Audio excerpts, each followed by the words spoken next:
We want to review the concept of membrane potential, but before we can fully understand what membrane potential is, we have to get a notion of what a capacitor is, because a cell membrane is, in fact, a capacitor. Now, you had capacitors covering that topic in Physics 2, so let's just review some basic concepts. You'll recall from your physics course that a capacitor is made of two plates. So there's a plate that has the negative charge on it, and here is a plate that has the positive charge on it. And the charges are because we have a battery that we have hooked up to those plates. So a capacitor is something that can separate a charge. And again, we have our Q positive and our Q negative. Now, you have a space between the plates. If the plates were touching, obviously it would short out and you would have a flow of current. And so this is a static situation here. So you have a space in between, and that space is called a dielectric. And so this is a space here, you see. And the ability for a capacitor to separate charge is a function of several things. So we quantify the capacitor's ability to separate a charge by creating this relation here. Capacitance, which is our units are going to be farads, is equal to the quotient of the charge separated, which is the Q, over the voltage of the battery. So in electronics, the symbol for a capacitor is, of course, going to be that. The cell membrane, again, is a capacitor. So we can draw our common cell membrane diagram. And we'll just do our little phospholipids with the fatty acids here, here, and here, there, and there, there, and there, and there, and there. And so we have out, and then we have in. And since the typical cell membrane is just, say, minus 70 millivolts, that's a fiction number, that means that the inside of the cell is negative relative to the outside of the cell. But we know that those charges are separate, so the membrane is functioning as a capacitor. So the plates would be actually the solutions on the outside and the inside of the cell, and the dielectric is actually going to be the cell membrane itself, keeping those charges separated. Okay? So getting a little more detailed in terms of how to quantify a capacitor in terms of farads, we can further unpack the quotient of charge over voltage, and we have some new symbols here. So let's go with the ones that are simple. We have the A, and the A is going to be the area of the plate. And note that it is in the numerator. It's on the top of the fraction. And so, again, as A increases, certainly the farads or the capacitance ability would also increase. And I think that makes sense. That if I have a larger plate, obviously I can separate more charge. So the area is a function of capacitance. So bigger the area, bigger the capacitance. The other thing that we would want to look at would be the figure in the bottom, the D value. And this D here is the distance the plates are apart. And again, it's in the denominator, so the greater the D value, the smaller the ability or the smaller farads that the capacitor can accommodate.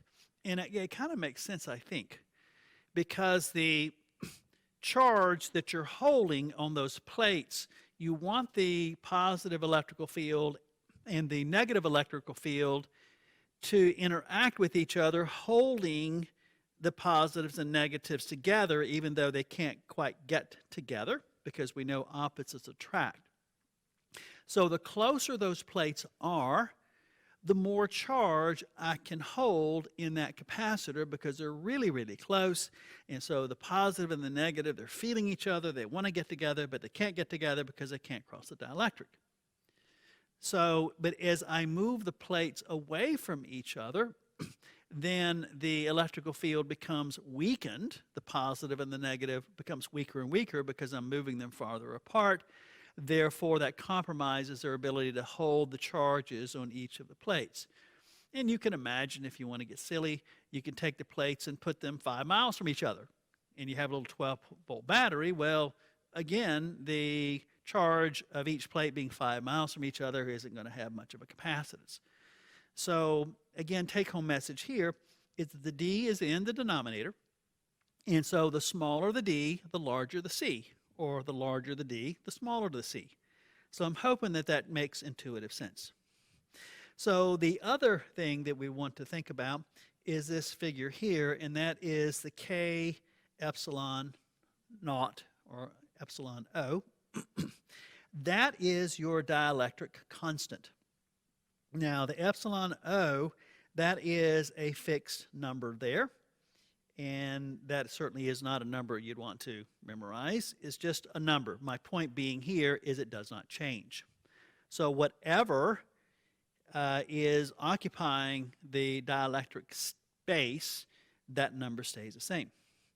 Now, what is the variable here, though, is that K value. The K is the thing that is dependent upon what substance is between the plates, because as you know, different substances are better at separating charge than others. So the K value here, it says K is greater than 1. If you're talking about air, the K value for air, if it's just room temperature, say 25 degrees Celsius, which is around, 77 degrees Fahrenheit, if that's the ambient temperature, then the K value for air is going to be something like 1.00059. Okay, it's just a smidge above 1. Which also means that if you put enough charge on the plate, that dielectric can break down, and then you literally short the capacitor out.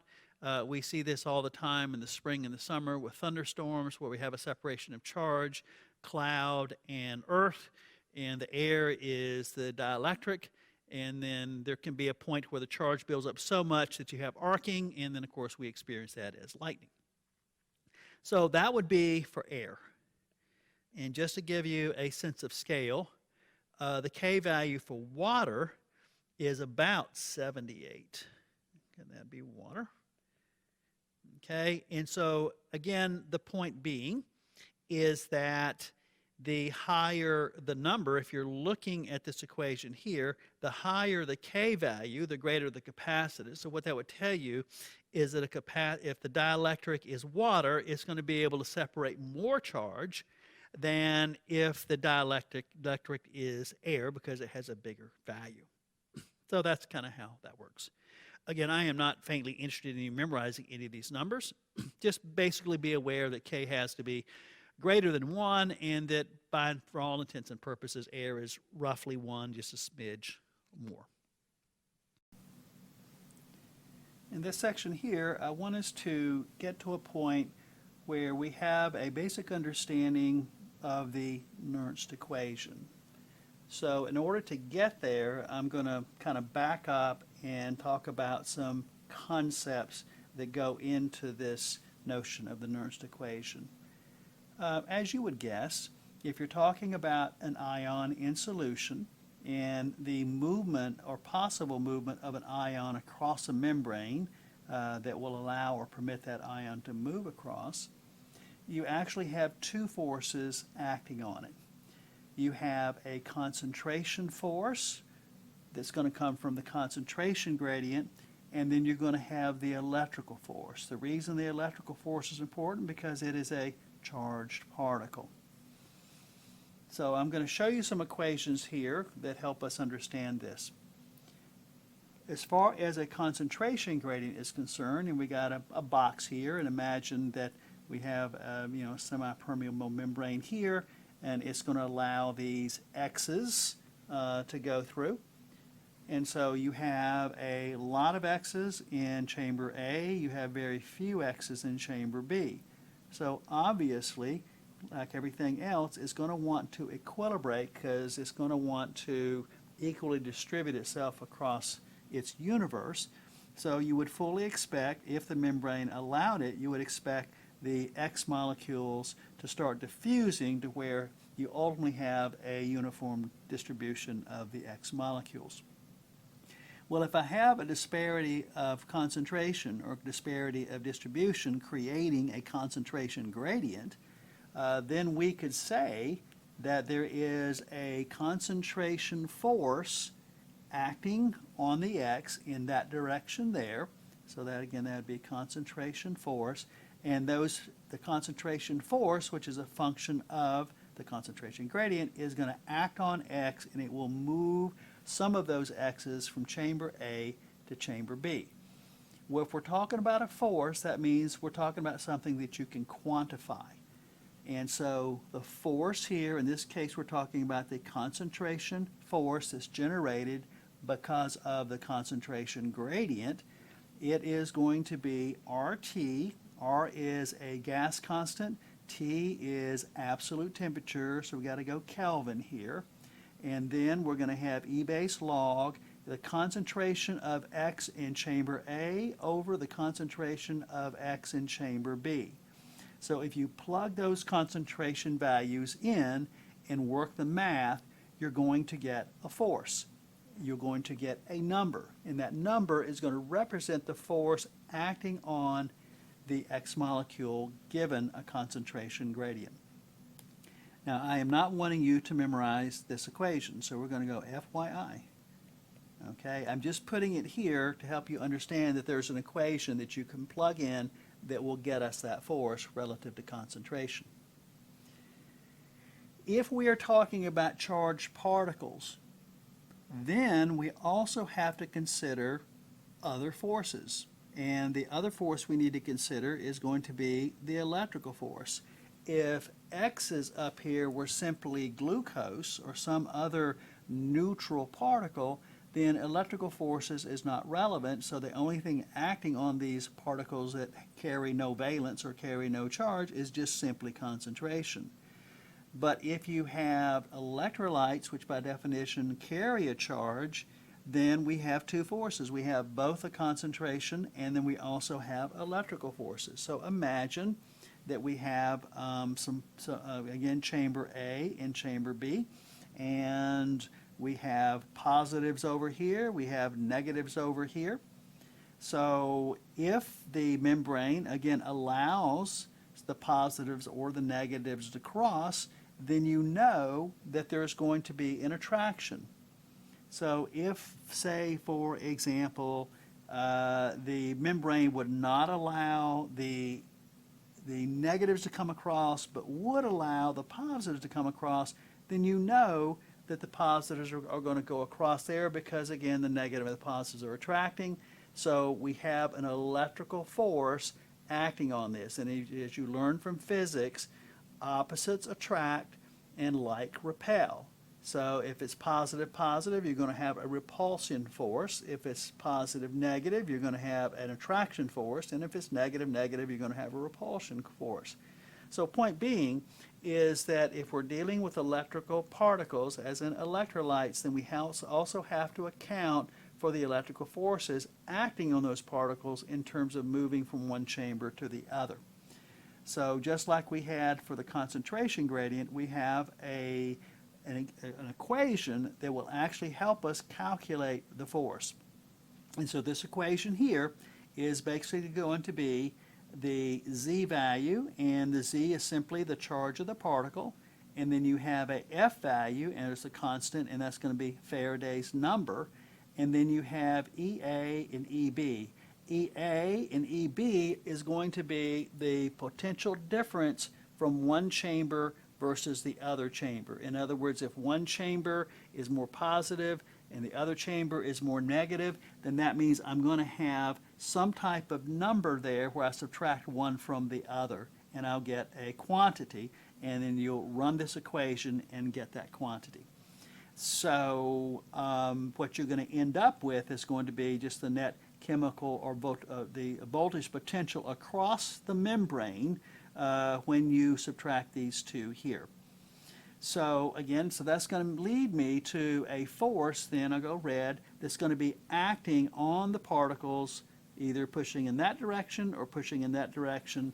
And if whatever movement happens, that's going to depend upon the nature of the membrane in terms of what it allows to move across and what it does not allow to move across. So point being is that I also then have electrical forces as well.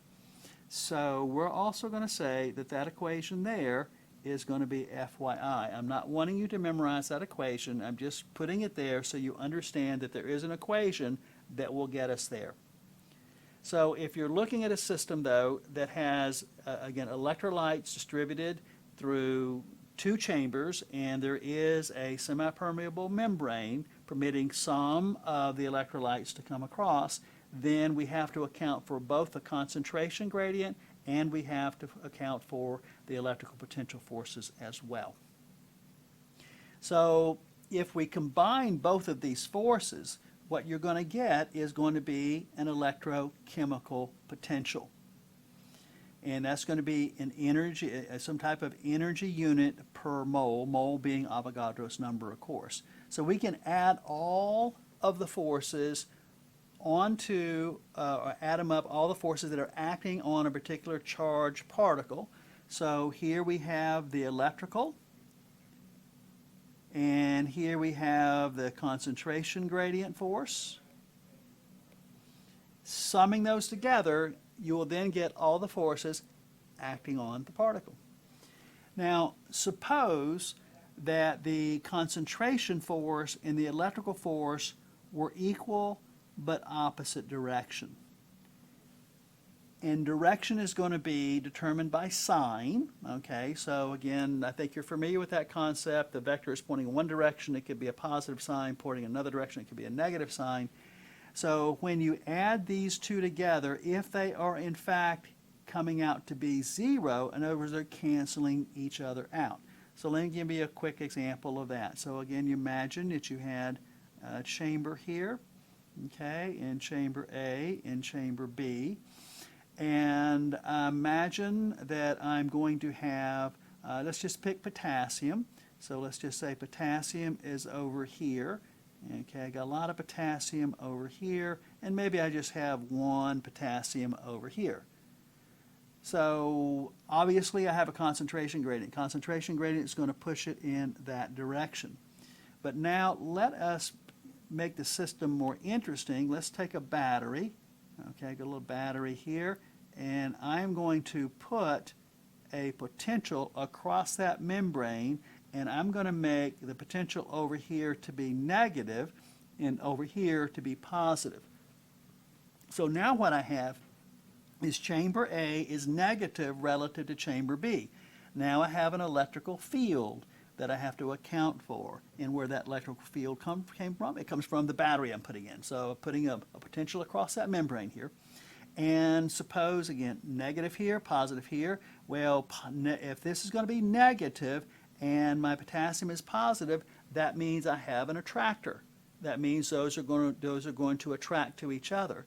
So what this also means is then that I got another electrical force drawing positive potassium from this side to the other side. So now I have an electrical force that is drawing potassium from B to A because I put a battery and made chamber A negative.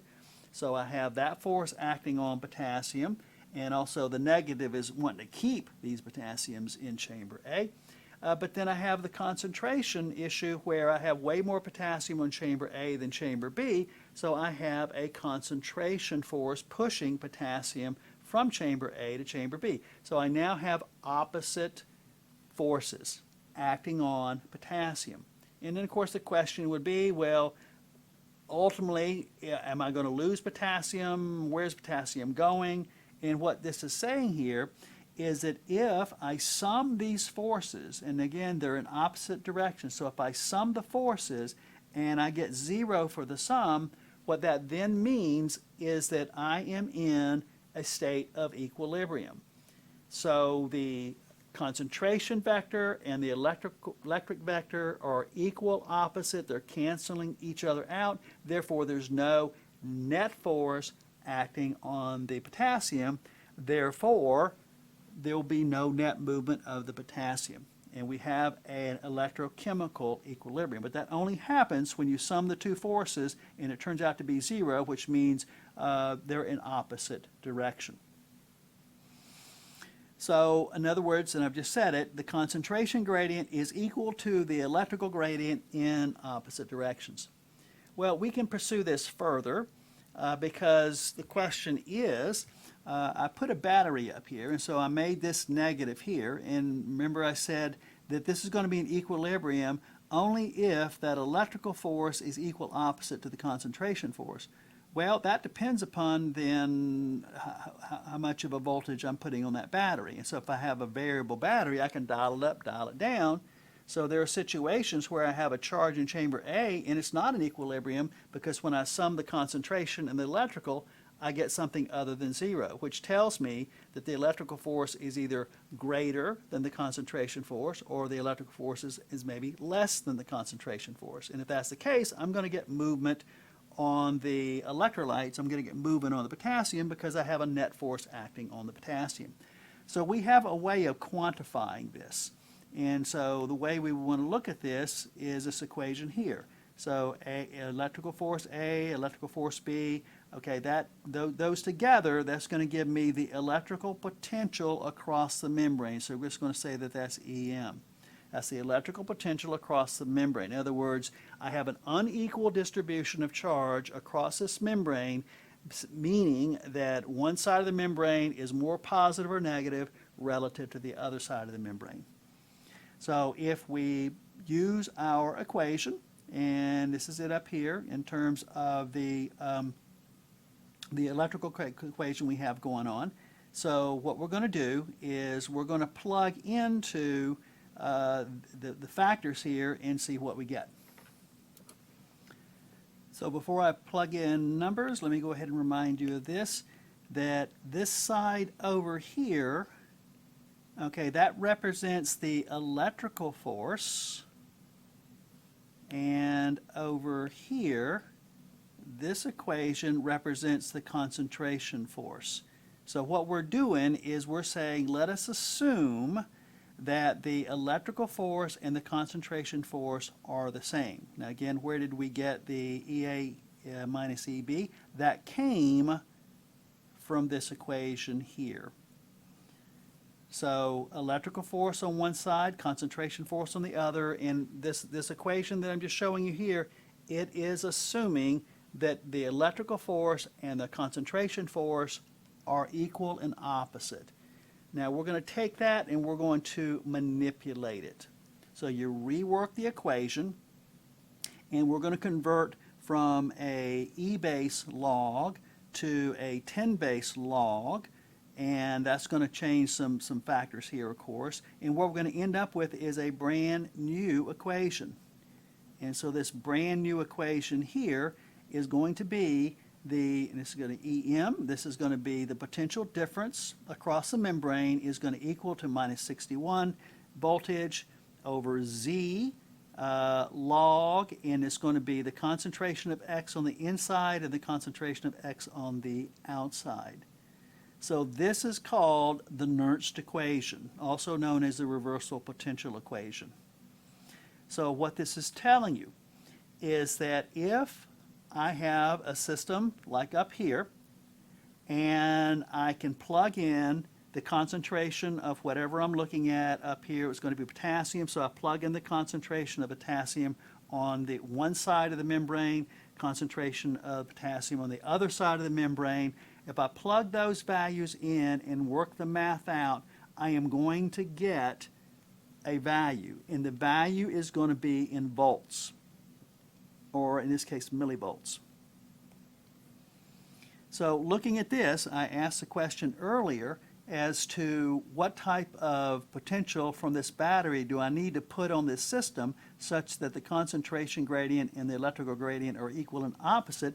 This equation is going to tell me that.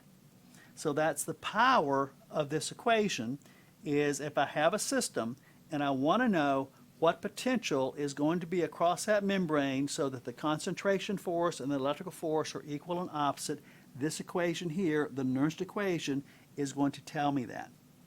Now, we don't want to forget that Z there, because that Z is very important, because the Z is going to be the charge of the ion.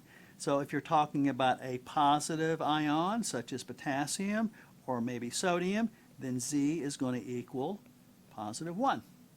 But if we got chloride or maybe bicarbonate, then the Z value is going to be -1. So we always have to be mindful of plugging in that Z, particularly if it's a -1, because that's going to change your equation value.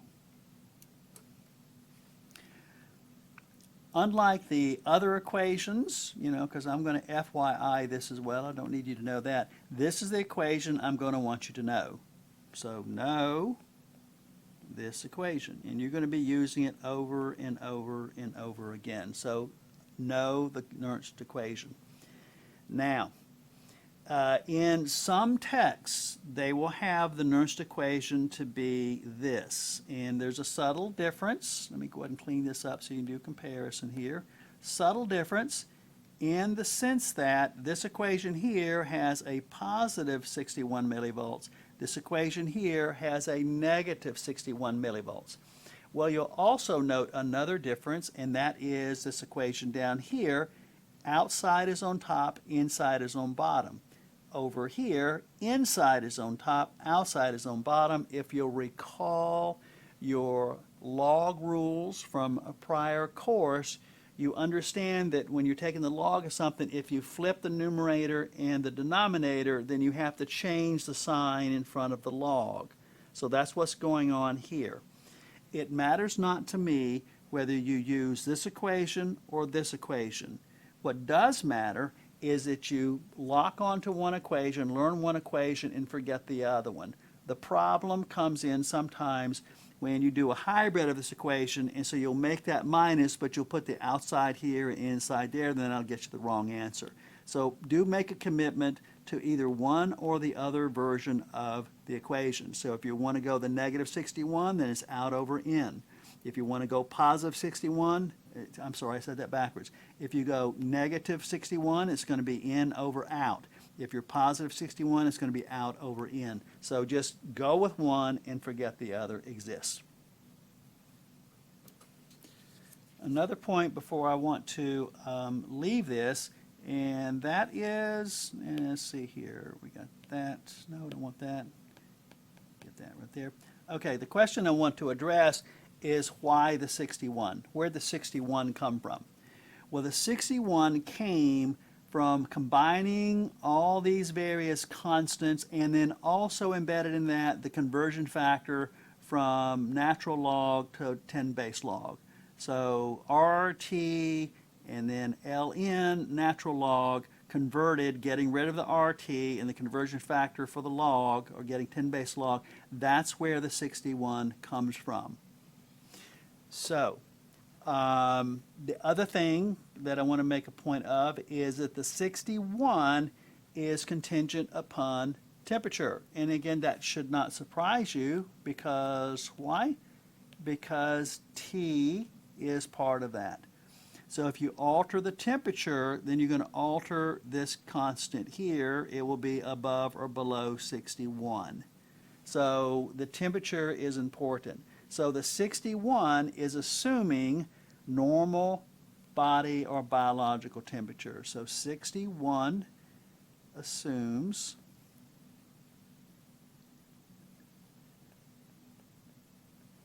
normal body temperature. If you're talking about room temperature, then that value would not be 61, it would be around 58. So again, temperature matters on this. But every equation, every problem we're going to assume normal physiological, biological temperature of mammals, particularly humans, and we're just going to roll with that 61. Here is another cool way of illustrating the 61. I know this diagram looks a little busy, but again, it's not that bad. So just take a step back and just imagine what we're looking at here. So we got XY, obviously. So your Y is going to be a measured potential. And your X is going to be the concentration of potassium will go in millimoles here. So what are we looking at here? So what we're saying is that imagine we have a vat, okay, and it is full of water, okay, or it's a solution, I should say. All right, so we got some solution here in a vat, and then what we have is I've got a cell, okay, in there, and this solution here is going to have potassium in it. So there's potassium, lots of got a potassium bath going on here, okay? And got some potassium inside the cell there, and again, let's just assume then the potassium can cross that cell membrane. So now we've got, again, concentration gradient, we got electrical forces going on here acting on the potassium. So what the experiment is that if we take and start a particular concentration of potassium, in this case here, if we start with a 1 millimolar concentration of potassium bath, and then we find out, okay, at 1 millimolar, what would the membrane potential be? In other words, it's going to be trying to achieve, again, an equilibrium relative to the Nernst equation. And so you do the calculations, what you find out you're going to end up with, in this case, a little less than minus 120 millivolts. But as you increase the concentration, you're going to be altering the potential across that membrane there. And again, it makes sense because when you are looking at the Nernst equation here, I'm plugging in a concentration on the inside and I'm plugging in a concentration on the outside. And so that ratio of concentration is going to greatly affect the potential. And so you'll see here, as I increase the potassium concentration, it's going to begin to raise the potential across that membrane. Now what's cool about this is that this is a log x-axis. It's a logarithmic scale. So when the beauty of any logarithmic scale is that you see from here to here that's 10, from here to here that's 100, from here to here that's 1,000. So it's not linear, it's logarithmic. But the utility of a log scale is that this distance from here to here represents a tenfold increase. This distance from here to here represents a tenfold increase, and a distance from here to here represents a tenfold increase, but these distances are equal.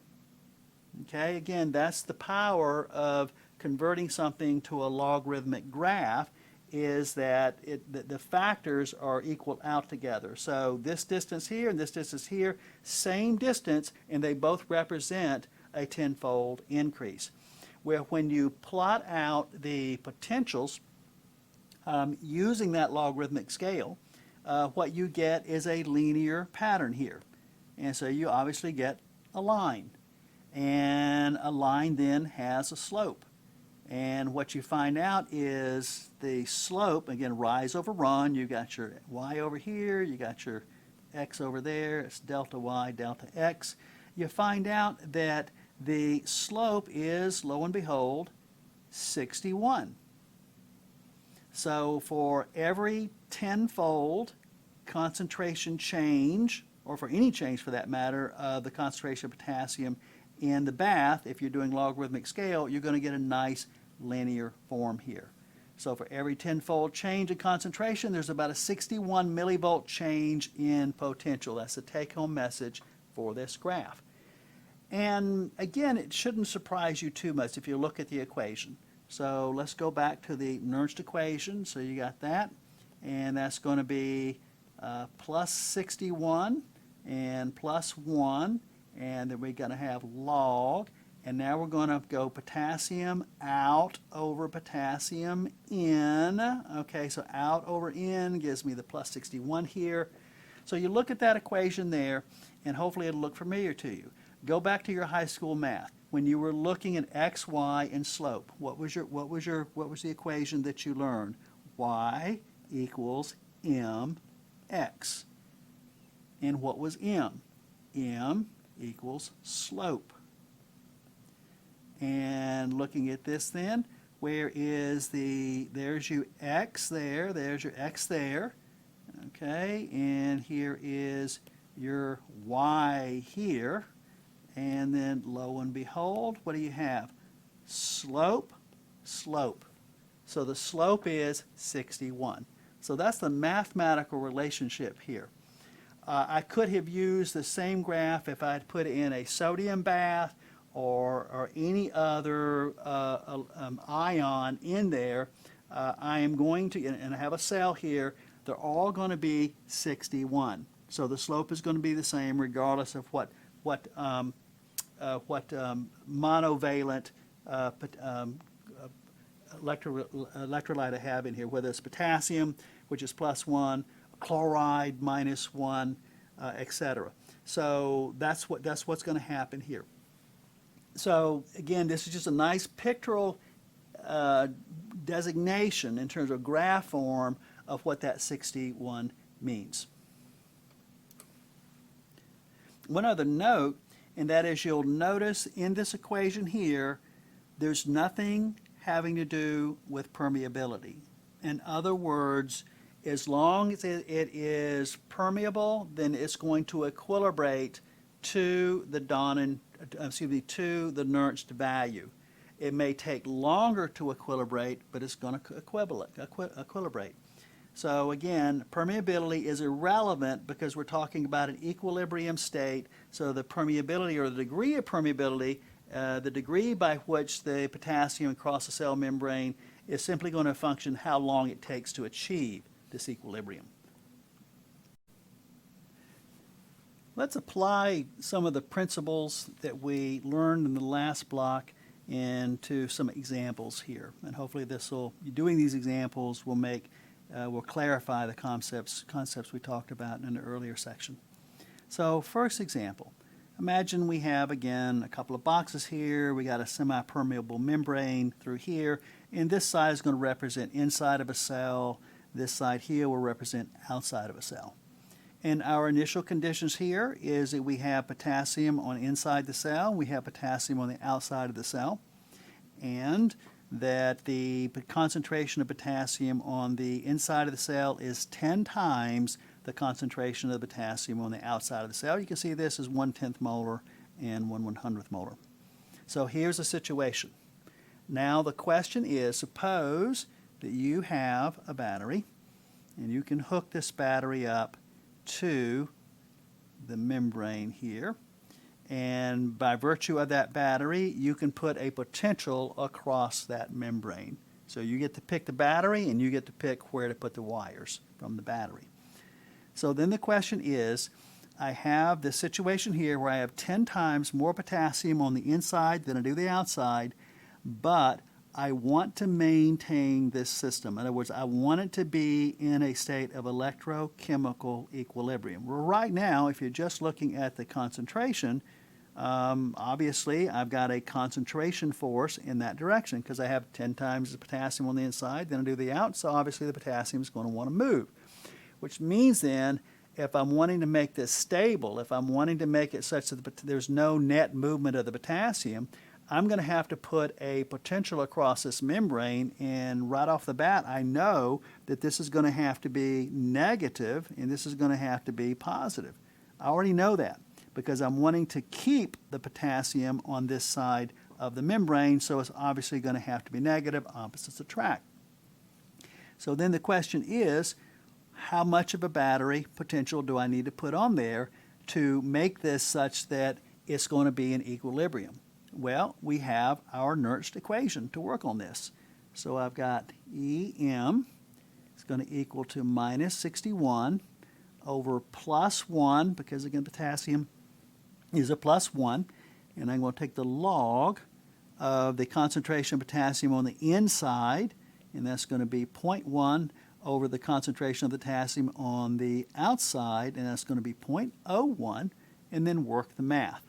So I got the potential across the membrane, minus 61 divided by plus 1 is going to be minus 61, and now I'm going to have log 10. And if you know anything about logs from a math class, you know the log of 10 is 1. So it's 61 times 1. And so I end up with minus 61 millivolts. And I could say then, or write this a different way, that the Nernst value for potassium is minus 61 millivolts. So what is that telling me? What that is telling me that if I put a minus 61 millivolt across this system here, then that means that the electrical force, which is going to be in this direction, because potassium is positive and I want the a negative on the inside to attract it, so therefore I want to possibly keep potassium in or draw potassium in, so I know the electrical force has got to go in this direction. But what the Nernst equation is telling me is that if the system is minus 61 millivolts, then this vector here, the electrical vector, is going to be exactly the same force as the concentration vector. So those two vectors will be equal but opposite in direction, and they'll cancel each other out. Therefore, I will be in a state of equilibrium. And I utilize the Nernst equation to help me understand that. So let's do another example. Suppose we have another scenario here where we have, again, two boxes. We've got inside, outside. This time we're going to change it up. We're going to go with something that is negatively charged. And so in this case, bicarb will do, bicarbonate. So it has a minus 1 valence. And so I've got 1 molar over here. I have 0.1 molar over here. So again, I have 10 times more bicarbonates on the inside of the cell compared to the outside of the cell.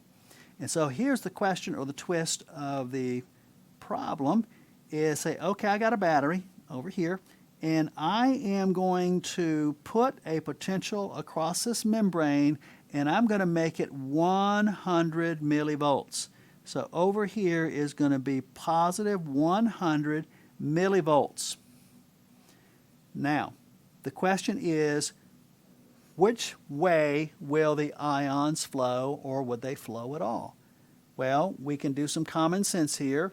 We know that we have a nice concentration force acting on it 10 times, so I'm just going to draw that concentration vector that way. So that's my concentration vector. And drawing my electrical vector, all right, I know the direction that I'm going to draw the electrical vector, because I have a positive over here and this is negative. Therefore, I know that I'm going to have some sort of electrical force keeping or possibly pulling the bicarb to the other side. The question is the magnitude of this electrical force going to be enough to keep the bicarbs on the inside? Will it be in equilibrium? Will it draw the bicarbs to the inside? Don't know. But yet I do know there's a way of getting there. I'm going to utilize my Nernst equation. Because again, the Nernst equation would tell me what the value would be for that vector such that it would be equal and opposite to the concentration vector. So let's run through the numbers. So I've got my potential here is going to be minus 61 millivolts. Okay, and I got to put in a minus 1 here because I'm dealing with a negatively charged particle. Log 1 over 0.1. And similarly to what we had in earlier, okay, minus 1 into minus 61 gives me a positive 61 log. And just like earlier, log of 10. And we know log of 10 is 1, so we can shortcut it here. So we know now the Nernst value for this system here is going to be a positive 61 millivolts. And I could have written this Nernst value for bicarbonate, okay, is going to be positive 61 millivolts.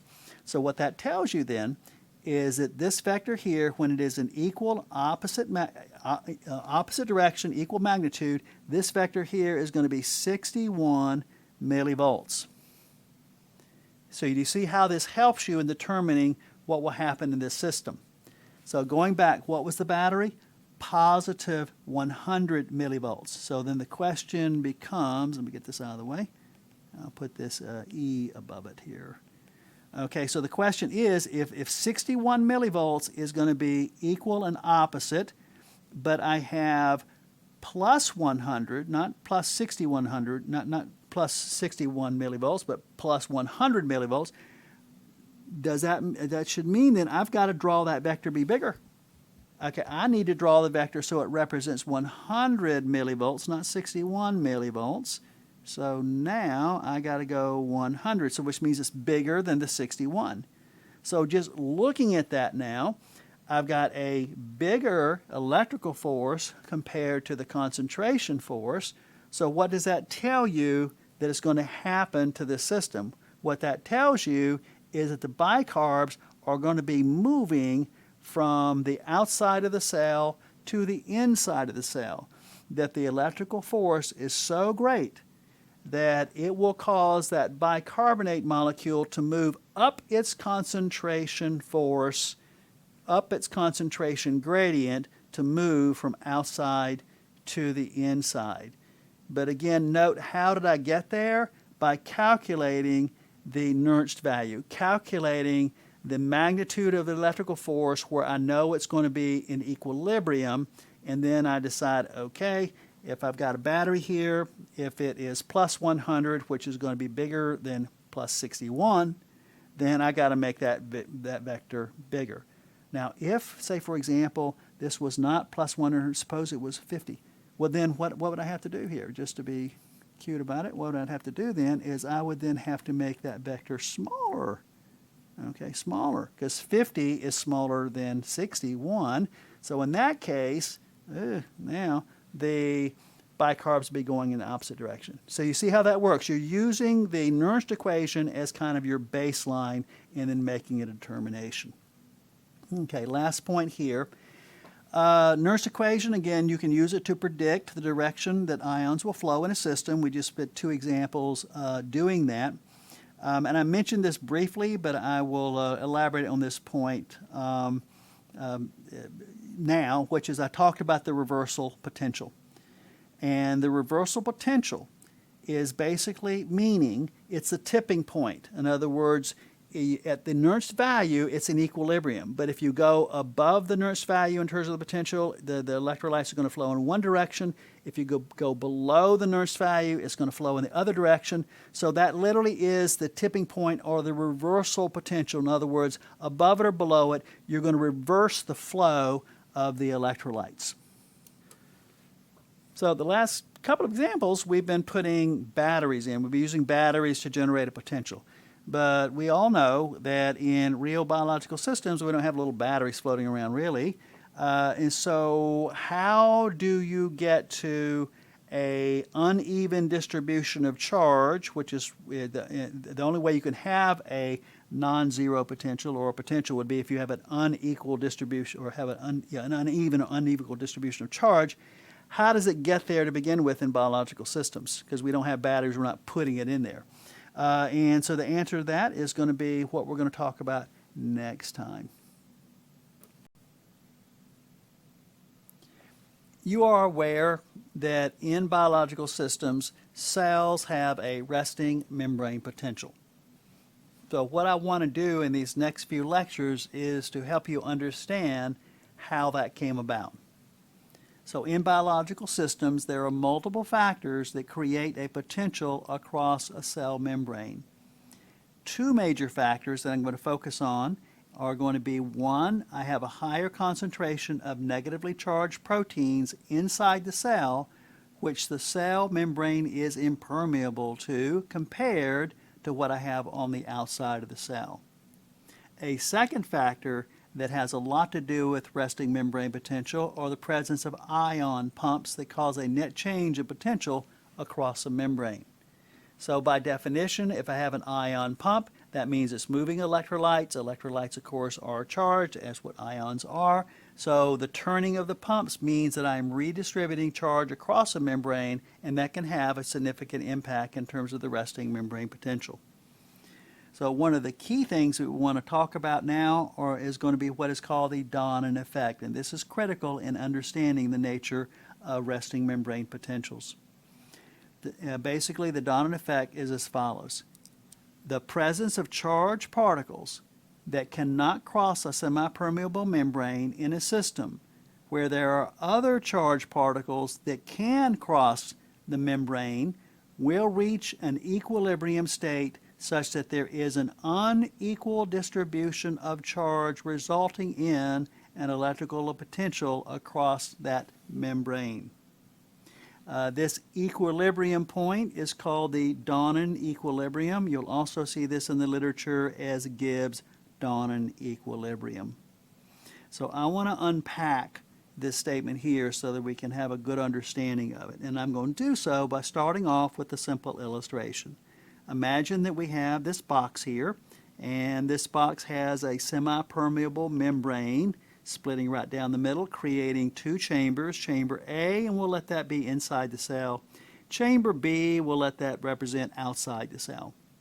So what I have here on the outside of the cell is I have the presence of two electrolytes. I have potassium and I have chloride. Of course, potassium is +1, chloride is -1. And I have the concentrations of 0.1 molar of potassium, 0.1 molar of chloride. On the inside the cell, again, I have potassium at 0.1 molar, but I have protein, negatively charged, valence of 1, at 0.1 molar. So looking at this system here in terms of my initial conditions, let's take an inventory in terms of concentration distributions. I have potassium over here and potassium over here. They are the same concentration, so I have no concentration gradient when it comes to potassium. When it comes to chloride, however, I've got chloride over here. I have no chloride over here. And I have protein over here, but I have no protein over here. And this semipermeable membrane is going to be permissive in terms of distribution or diffusion of potassium and chloride, but not the protein. So looking at the charge, I have the same charge positive, same charge negative on chamber B, so therefore it is electrically neutral. Same charge on side A for the potassium, same charge for protein, same concentration. Therefore on chamber B, or excuse me, chamber A, inside the cell, I have no net charge there. So at this point, in terms of my theoretical situation here, there's no potential across the membrane. So the only thing working on these electrolytes and these particles are going to be concentration forces. So again, I have the same concentration of potassium one side versus the other side. Not so with the chloride. So what's the chloride going to want to do? The chloride is going to want to diffuse from chamber B to chamber A. It's going to want to move from outside the cell to inside the cell. Well, that chloride's a -1, and so as it moves, it's going to be carrying a charge. It's going to be carrying the charge of -1. So as the chloride moves, now all of a sudden I have more negatives on that side of the cell. So once I have more negatives on that side of the cell, now I have a potential here. Well, now again, noting that my potassium in terms of concentration were the same, so I have no concentration force or concentration gradient working on the potassium, but once that chloride moves from outside to inside, creating a negative potential on the inside of the cell compared to the right, now all of a sudden I have an electrical force that is pulling potassium to that side of the cell as well. So I'm going to have movement, and it's all going to start because I have movement of that chloride, but the chloride movement, meaning movement of charge, is going to draw potassium with it. So this system, once I create or have the initial conditions here, I step back and let the system proceed, things are going to happen. There's going to be movement. So then the question is, where is this system going to end up? Because my point is, it's going to end up in a Donen equilibrium state. And again, by definition, if it's in equilibrium, that means I'm going to have a stable environment. And starting from my initial conditions, it's not stable. I'm going to have movement. So the way we get at where this system is actually going to end up is we're going to employ a Donen equation. And so it goes like this. I'm going to have potassium in chamber A, its concentration. I'm going to have chloride in chamber A, its concentration. And what Donnan says is that the product of those two electrolytes in one side of the container or inside the cell must equal to the product of potassium concentration on B times the concentration of chloride on B. So he postulates that this mathematical relationship is going to hold. And so if we do this, or we employ this equation, we can punch numbers in and we can figure out where this system is headed. So let's go ahead and do that now. So looking at this, I have these here. Of course, when you're working these equations, you're going to only want one unknown. Well, on first blush, it looks like I have a lot of unknown. But what do we know? What we know is that at the end of the day, the concentration of chloride and concentration of potassium on side B are going to equal. So that we already know. Whatever the system's going to do, it's going to be equilibrated on that outside of the cell. I know at the end of the day, the potassium and the chloride are going to end up being the same. So what we can do is we can say then let me go there. Let X equal to the concentration of potassium and chloride on the outside of the cell. So if I know that, then I'm looking at the inside. So I know this is going to be X here and this is going to be X here because I know they're going to have to be the same. So looking at the other side, looking at the inside of the cell, so we got for chamber A, well, what do we know? Looking at, say, the potassium, I know the total amount of potassium in the system. It's 0.1, 0.1, so that means the total amount of potassium in the system is 0.2. So then I could set up a relationship and say, well, whatever's in point A, or in chamber A, it's going to simply be the potassium that moved into point A, and I can create it or let it represent the following. It's going to be 0.2 minus X, because again, my total amount of potassium in the system is, again, adding those together, 0.2. So whatever this ends up being over here, I can subtract that from 0.2, and that will get me what's over here. So that's the concentration of potassium on this side for chamber A. And I can make the same move when it comes to chloride. Chloride, what's the total chloride in the system? 0.1. So I can say 0.1 minus X, and that's going to give me my chloride on the chamber A here. So at that point, I then just utilize the Donnan equation here and start plugging it in, create my equation. So it's 0.2 minus X, 0.01 minus X equals to X squared. That's this equation here. And at that point, you solve for X. And when you solve for X, what you're going to end up with is 0.0666. And then if you want to know what's on the other side, you just simply subtract from the 0.2 or the 0.01. And so where you end up with is going to be this situation here. So this has reached Donnan equilibrium.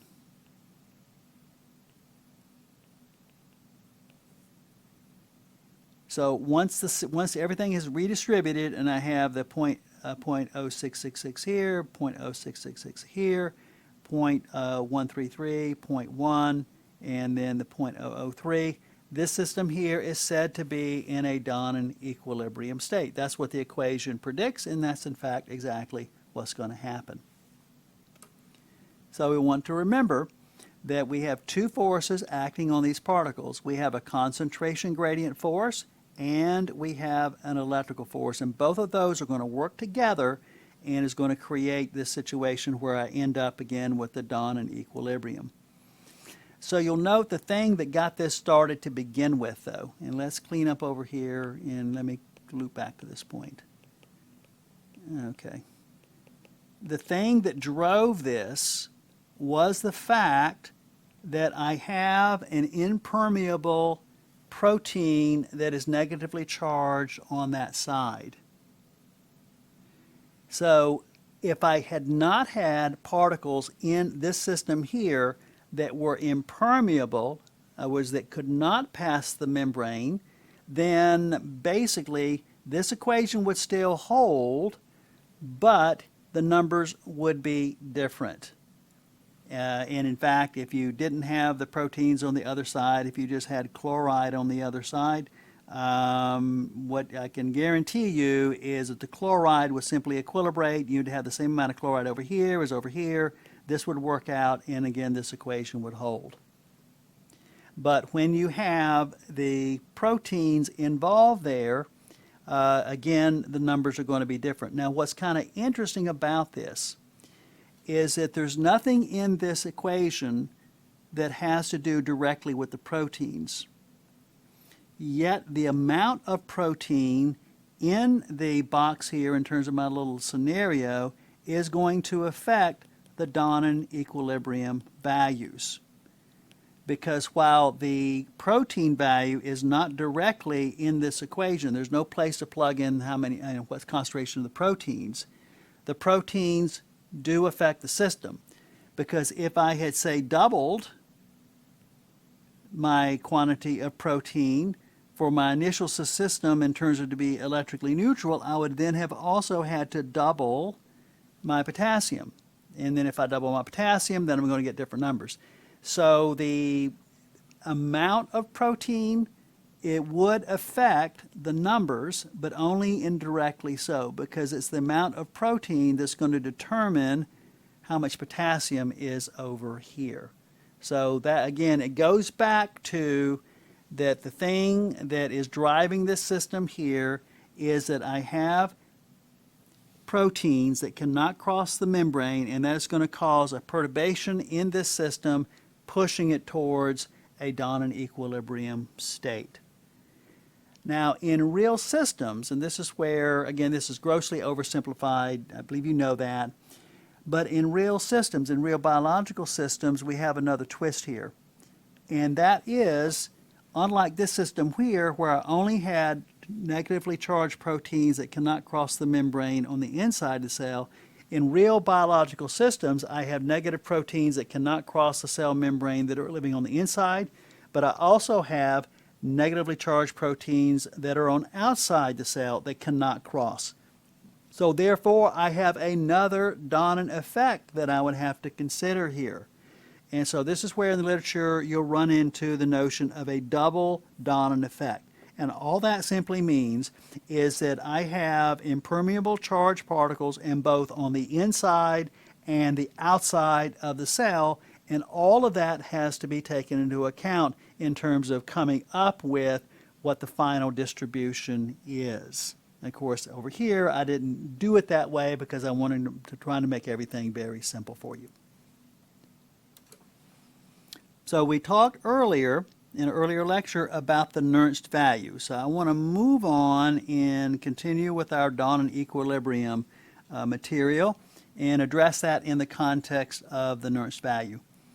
So if a Donnan equilibrium is achieved, then the Nernst values for each ion should be equal. So this is where we landed. Okay, that's from the other page in terms of the Donnan equilibrium state. And so now what we can do is take a look at the potassium, and we're going to take a look at the chloride and calculate what the Nernst value is for each of those. So we apply our Nernst value, and so we have in over out, negative 61, run the math, and you find out then with these values here that the Nernst value for potassium is a minus 18 millivolts. Now turn around and work the chloride. So I got the chloride here, got the chloride here. You plug the values in, and what you end up with is, lo and behold, minus 18 millivolts. And you'll recall what we talked about earlier is that when you have a given distribution of an electrolyte and then you push in or calculate in the Nernst value for it, that Nernst value tells you where that electrolyte wants the membrane potential to be. It wants to go to a equilibrium point. It wants to go to the go to the Nernst value for this. So my point here is that, first of all, here is the Nernst values. This is in the equilibrium, but it also makes another point, which is when this system is all settled out and I'm in a state of Donen equilibrium, I actually end up with a potential across a membrane. And I end up with minus 18 millivolt potential, so the inside is negative relative to the outside. So my initial conditions, when I started up here, I went with absolute electrical neutrality, and what I end up down here is, lo and behold, I have a potential across the membrane, and it's sitting at minus 18 millivolts. Now, for the only way that this can be in a Donen equilibrium or any type of equilibrium state is that the Nernst value for potassium and the Nernst value for chloride have to match, because a cell membrane can't be two different potentials simultaneously. So the only way this could be in equilibrium would be for the Nernst values for potassium and chloride are going to have to be identical. In fact, they are. Well, that raises another issue, because if you look closely at this box here and clean up time over here, what you see is that I have a +1. I have +1, -1 here, concentration same here. You add that up and you get that chamber to be electrically neutral. And then over here, I've got a plus potassium here, but I have a minus protein. These two here are going to add up to that. Add everything up. Again, that chamber here, there is electrically neutral. So what's up with that? They're both electrically neutral, yet I'm telling you that this has a minus 18 potential negative from inside the cell relative to the outside the cell. So how can both of those things be true at the same time? Well, the fact is they're not quite true. So this is my next point. I need you to understand the sense of scale in terms of what type of unequal distribution is present to generate a normal membrane potential found in the cell. I mean, some cell membranes are -70, some are -50, etc. So they're all in that range. So what type of unequal distribution are we talking about in terms of charge? And this is something I want to impress you with. There is an infinitesimal difference, very, very, very small difference. We are talking picomolar. So picomolar is going to be 10 to the -12. That's a lot of zeros. So it is just an extremely small amount of electrolyte difference from inside to outside. That's all it takes to create a membrane potential. And the difference is going to be just in that micro domain right along the cell membrane. So we're just talking a very, very small, right up next to the membrane. You have just a slight difference in distribution of charge. That's enough to create a normal resting membrane potential. So when I said that if you add that and that up, you get 0, well, you do, because I'm only going out 4 spaces. So the difference you're going to pick up when you're out at the 12th space. So there is a slight difference, enough to create that potential across that membrane. Another point that I want to make is that the Nernst equation only applies to systems where there are some charged particles that cannot cross the membrane. Because if you have a system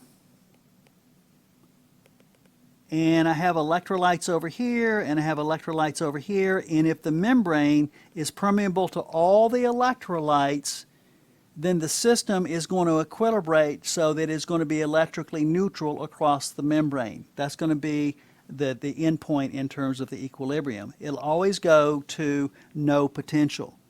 So the only way you can get a potential is if you have the presence of some particles that cannot cross the membrane. That's the only time then you would apply the Nernst equation. Because again, if I have a system and all the electrolytes can cross freely in and out of the protein, or in and out of across the cell membrane, then the Nernst equation is irrelevant.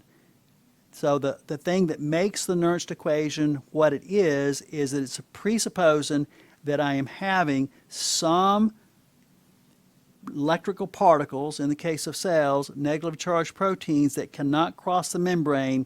Then that is when we apply the Nernst equation. Because again, if they are not there, then all the electrolytes are just going to go to equilibrate, and they'll have there'll be no potential to cross the membrane. Everything is going to zero itself out. So again, that's my point here. When you add the charges up, what do you get? Well, you get 0. But again, the reason you have a potential is because of just the very, very, very small difference in the charge distribution at a real small microdomain area right around the cell membrane.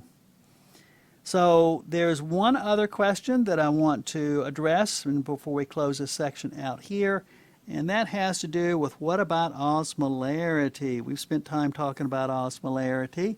Again, if you'll take a look at this system that is in Donen equilibrium, okay, and what you'll note when you're taking a look at that is that I have a number of particles on chamber B, and I have a number of particles on chamber A. I have way more particles on chamber A than chamber B.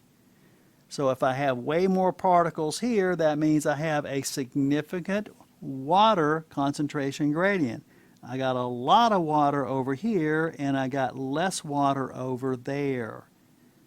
Therefore, this system really isn't in equilibrium when we talk about water and osmotic pressure. And so that's kind of a twist on all of this. The Donen effect, the Donen equation, does not account for osmolarity. So if this were a rigid system, you could get away with this. Okay, you would just simply have a pretty hefty pressure there, but because this system here is rigid, it's going to push back, and therefore this is going to be a stable distribution of electrolytes. But if it were a cell, that's not going to be the case. If this were a cell, I would have water rushing in, and then the cell would explode. In fact, when Donen worked on his theory in terms of the equations and such we've just talked about, when he tried to apply it to living systems, he actually had to add sucrose to this side on the outside of the cell to address the osmolarity challenge. Well, the fact is, in real biological systems, you have lots and lots and lots of other particles that are not charged that are all through the system here, okay? So the many, many, many other particles that are not charged are also going to be addressing the osmotic issue. So in real biological systems, this is not a major deal because you have so many other particles, particularly on the outside rather than the inside, that's such that you're not going to have an osmolarity challenge. But if you plugged in, because again I want us to review this to apply a different concept or earlier concept to this concept we have here, you will recall von Hoff's equation, or von Hoff's equation, I should say. Von Hoff, okay, or law, and it is an equation. It says osmolarity pressure, osmotic pressure is going to be RT, and I'm going to have my phi, I, and C. Remember all that? And if I wanted to do that, RT is RT. The phi is going to be dissociation. We're going to apply it up here. And again, I'm not going to, it's a small factor. I don't know what the dissociation constant between potassium chloride is, but it's not going to be a big deal. The I is going to be +1. That's no big deal. And the concentration gradient, well, we have the concentration gradients up here for all these particles. So we can do a quick plug-in, and we can say the pi here is RT, and I'm going to ignore, the I is the 1, I'm going to ignore the phi because I just want ballpark here. So I've got the concentration gradient for potassium times plus the concentration gradient for chloride plus the concentration gradient for my proteins. And if I run all the numbers, what you're going to find out is that the osmolarity pressure is going to be about 3 atmospheres. That's a lot of pressure from this side to this side. So again, this is not viable in a biological system if that's all there was. But my loop back point is that's not all there is. I have a lot of other particles that is going to make this such that I'm going to have a greatly reduced or resolved osmotic pressure because of all those particles that are not charged that are floating around in the extracellular fluid. All right, so that's a wrap for this, and we'll pick up next time and further consider what goes on in a cell membrane potential. I want to spend a few minutes talking about electrogenic pumps. These are a type of ion pumps. And the reason they're called electrogenic is because when they do their job, when they spin moving ions, the end result is a redistribution of charge. So let's consider the following example. Suppose we had an ion pump and it was pumping hydrogens out and it was pumping sodium in. Got membrane there, and so this is in and this is out. So what you're doing is you're moving obviously hydrogen and moving sodium in opposite directions. But in this situation here, you're moving one positive and one positive out and one positive in. So I'm not getting any net change in movement of charge. So this would be an example of an ion pump that is not electrogenic. So let's do another example. And we're going to talk about a pump that I know you know a lot about already. And this is going to be 3 sodiums out and 2 potassiums in. Okay, that's my in, that's my out. And you'll recognize this as the sodium potassium ATPase pump. Okay, so that's what it does. So you'll note here it's moving 3 positives out for every 2 positive in. So what that yields is 1 net positive out per spin. So this would be an example of electrogenic pump because every time it turns it's redistributing these electrolytes at a 3-to-2 ratio. And so what this ends up doing is it makes the inside more negative. Or you could say the outside more positive. But you get the trend here. So that is what an electrogenic pump is, and electrogenic pumps play a very important role in establishing and maintaining a resting membrane potential.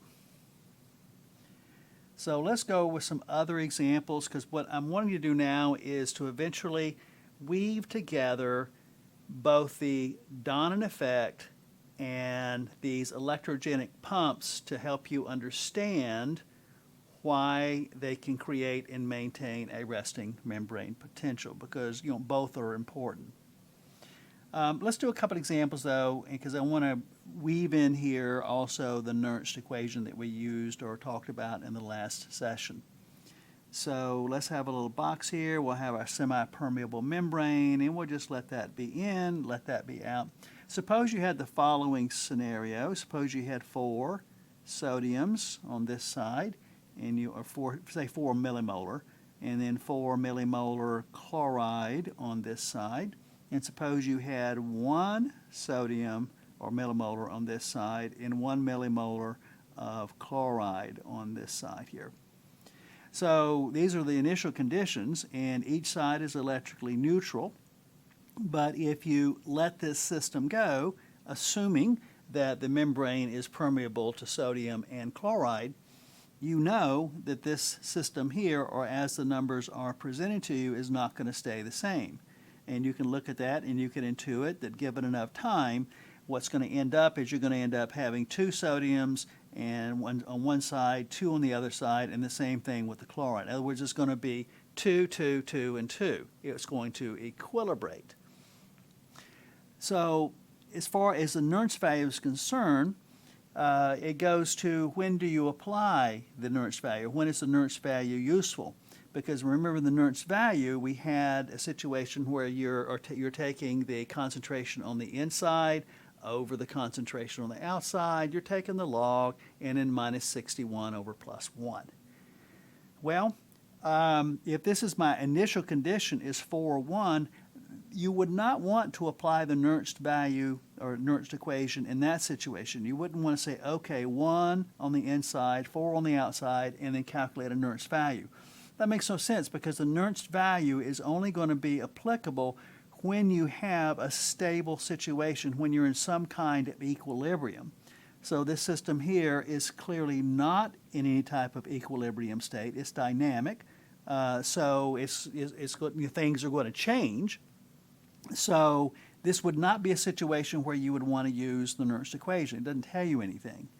Now, of course, if everything has equilibrated and now you have 2 sodiums on one side, 2 sodiums on the other side in terms of millimolar, same thing with chloride, then, of course, if you apply the Nernst value there, you're going to get 0 because there is no potential across the membrane.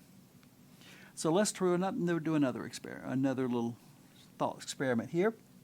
Again, suppose we have 4 millimolar sodium over here, and we have 4 millimolar of chloride here.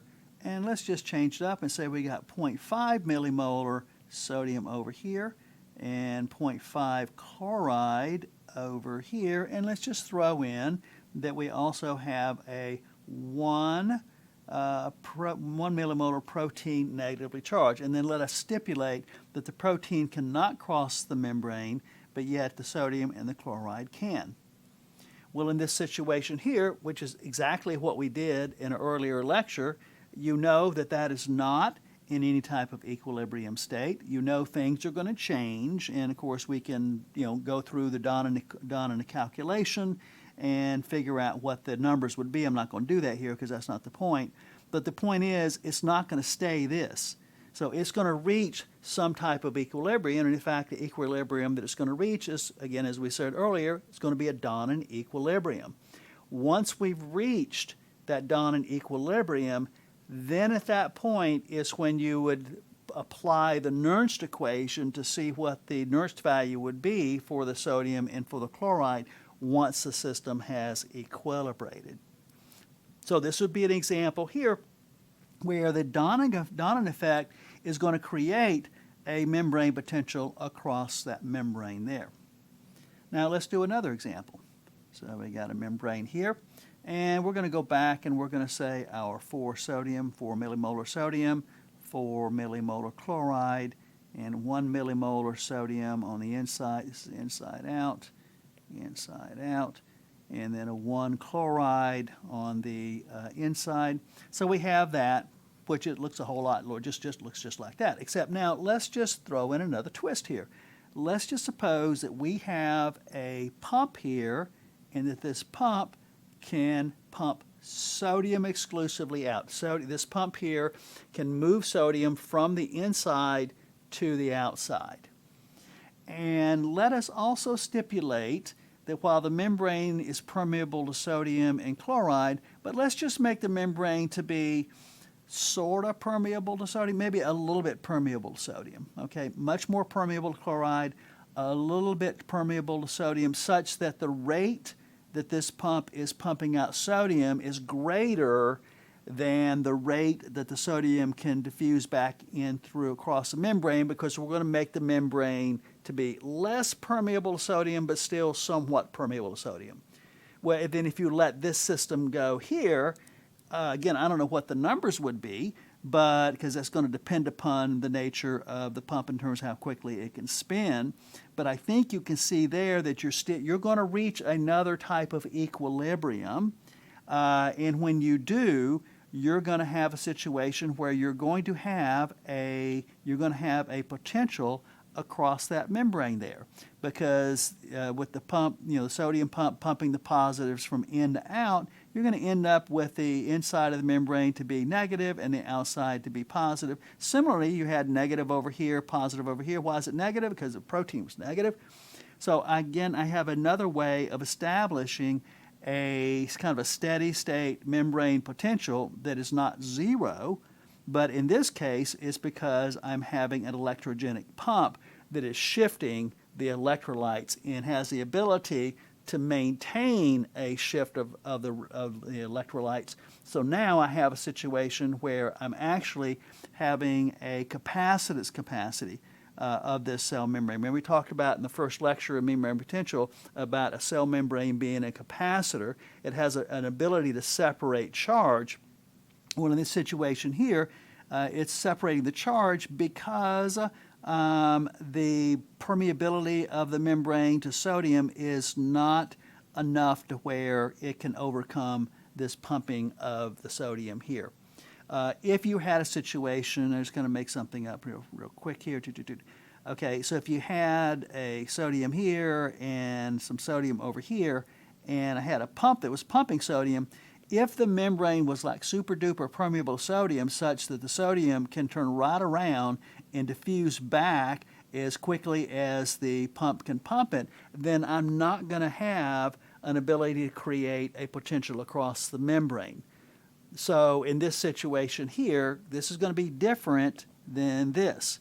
So not only do you have to have electrogenic pumps, but you also have to have the nature of a membrane so that the pump can work in moving ions quicker than the ions can flow possibly down its electrochemical gradient back through to the other side.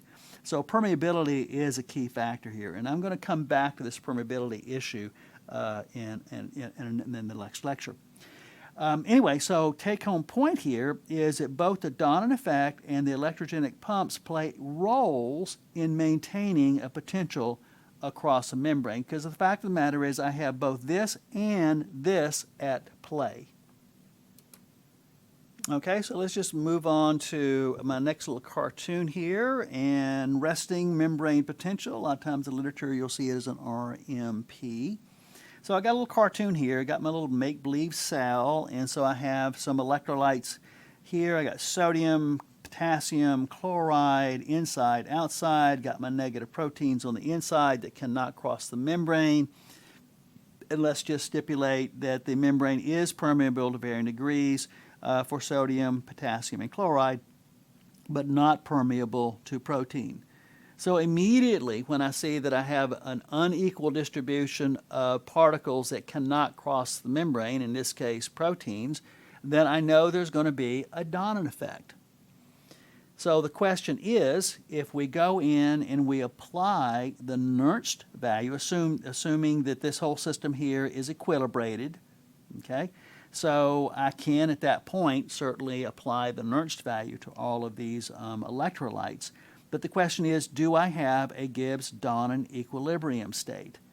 And taking a quickie look at the Nernst values for each of these, if I calculate the Nernst value for potassium, plug in, use the number, I get the Nernst value being minus 88.3 millivolts.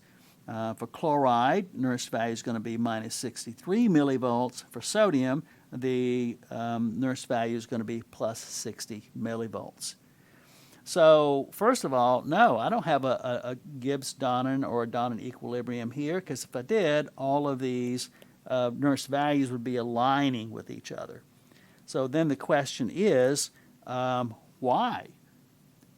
Why do I have all these varying different Nernst values for the sodium, the chloride, and the potassium? Well, obviously the reason I have Nernst value equations that are different is because of the in-out concentrations of these electrolytes, which then raises another question. Well, how, if these distributions here are not in line with your Nernst, with your Donen effect. In other words, if you went back through and tried to calculate what the Donen distribution would be, it wouldn't be these values. So the question is, well, why do I have so much sodium in the ECF, so much potassium in the ICF, and why do I have so little sodium in the ICF and so much potassium in the ICF? And so little potassium on the outside. Well, that doesn't have really anything to do with the Donen effect.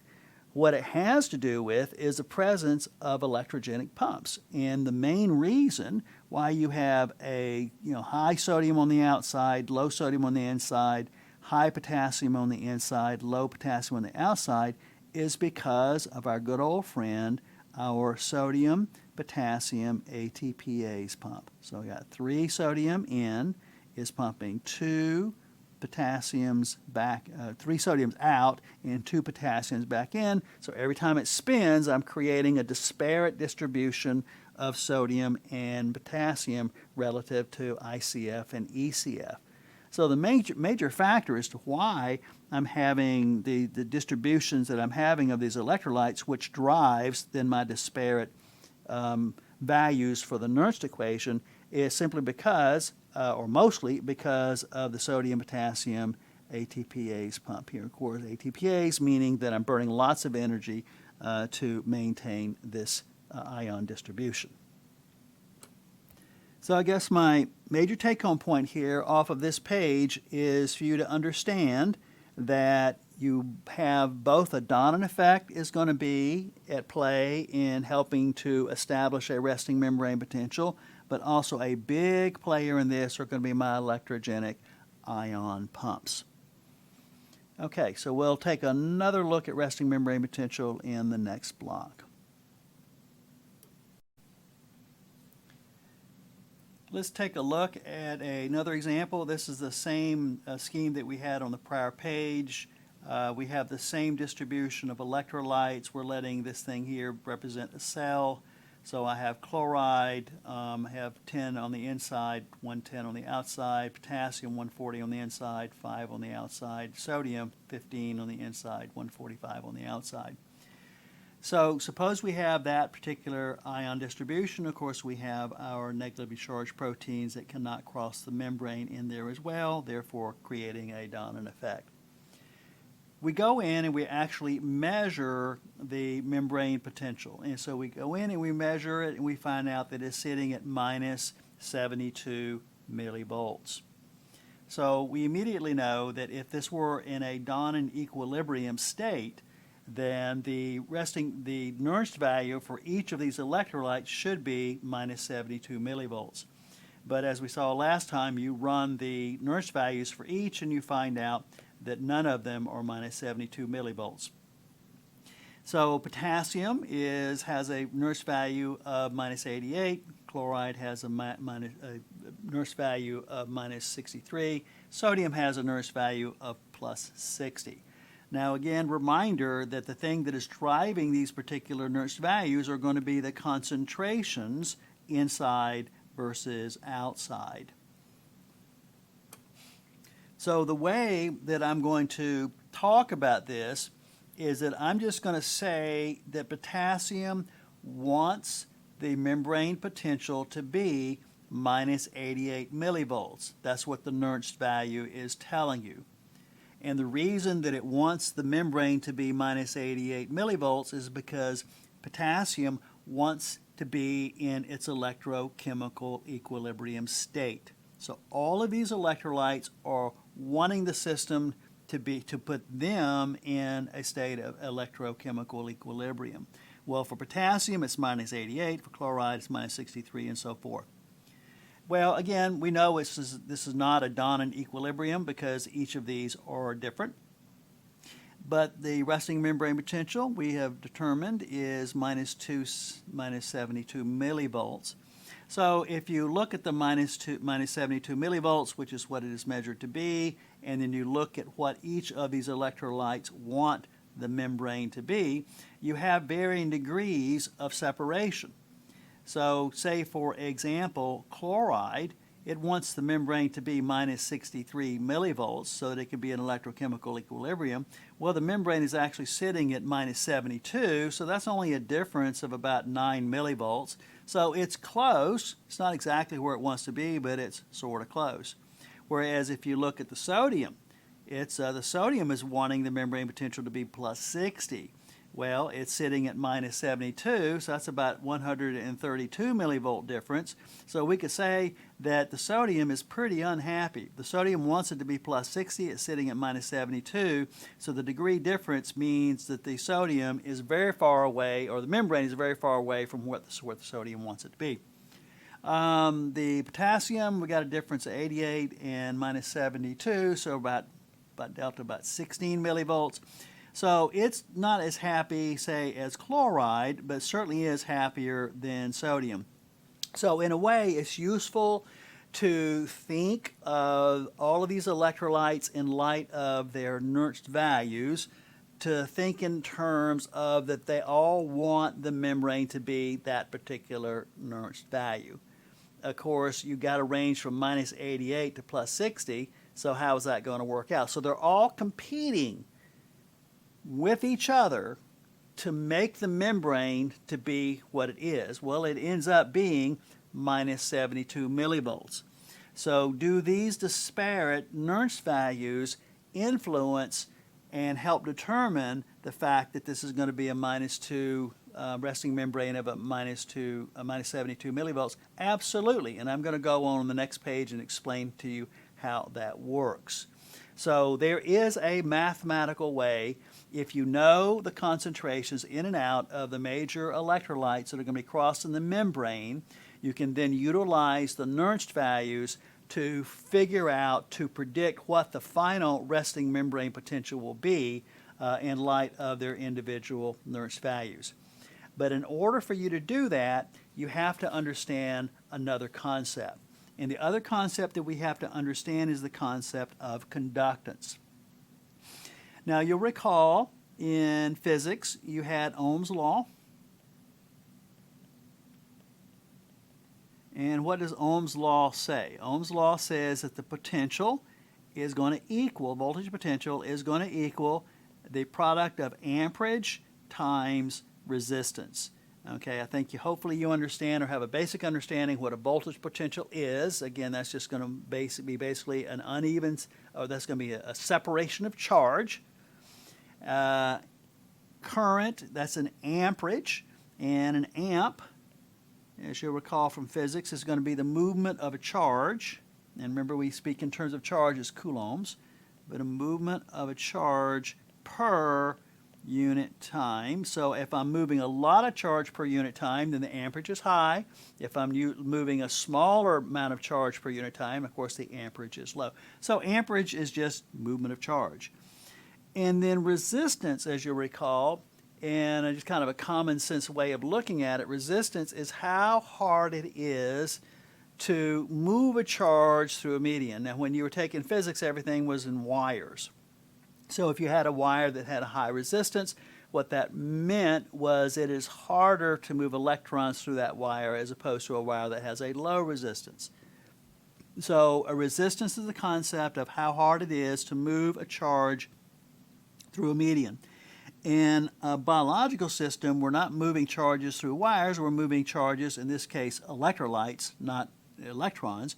We're moving electrolytes through a cell membrane. So we could easily speak in terms of a cell membrane having a resistance. But typically, traditionally, we don't speak this way. So what we speak in terms of is conductance. Well, what's the relationship between conductance and resistance? Very easy. Conductance is just simply the inverse of resistance. So if a cell membrane has a high resistance, that means it has a low conductance. If a cell membrane has a low resistance, that means it has a high conductance. So conductance in a common sense way is how easy it is for an electrolyte to move across a cell membrane. Now the units, typically what we do is we symbolize conductance as a lowercase g. So then we could say simply G is equal to the inverse of resistance. And up here, we could say Ohm's law is going to be V equals to I, and then we would do over G, because it's the inverse. And then, of course, we could flip it around and say G then is going to equal to the amperage over the voltage potential. So you can do algebra manipulations and move the terms from one side of the equation to the other. Our resistance was, you learned that the units was going to be in ohms, and so the units for conductance is actually going to be mhos. Okay, and I like that term simply because mhos is ohms spelled backwards, so that's kind of cool.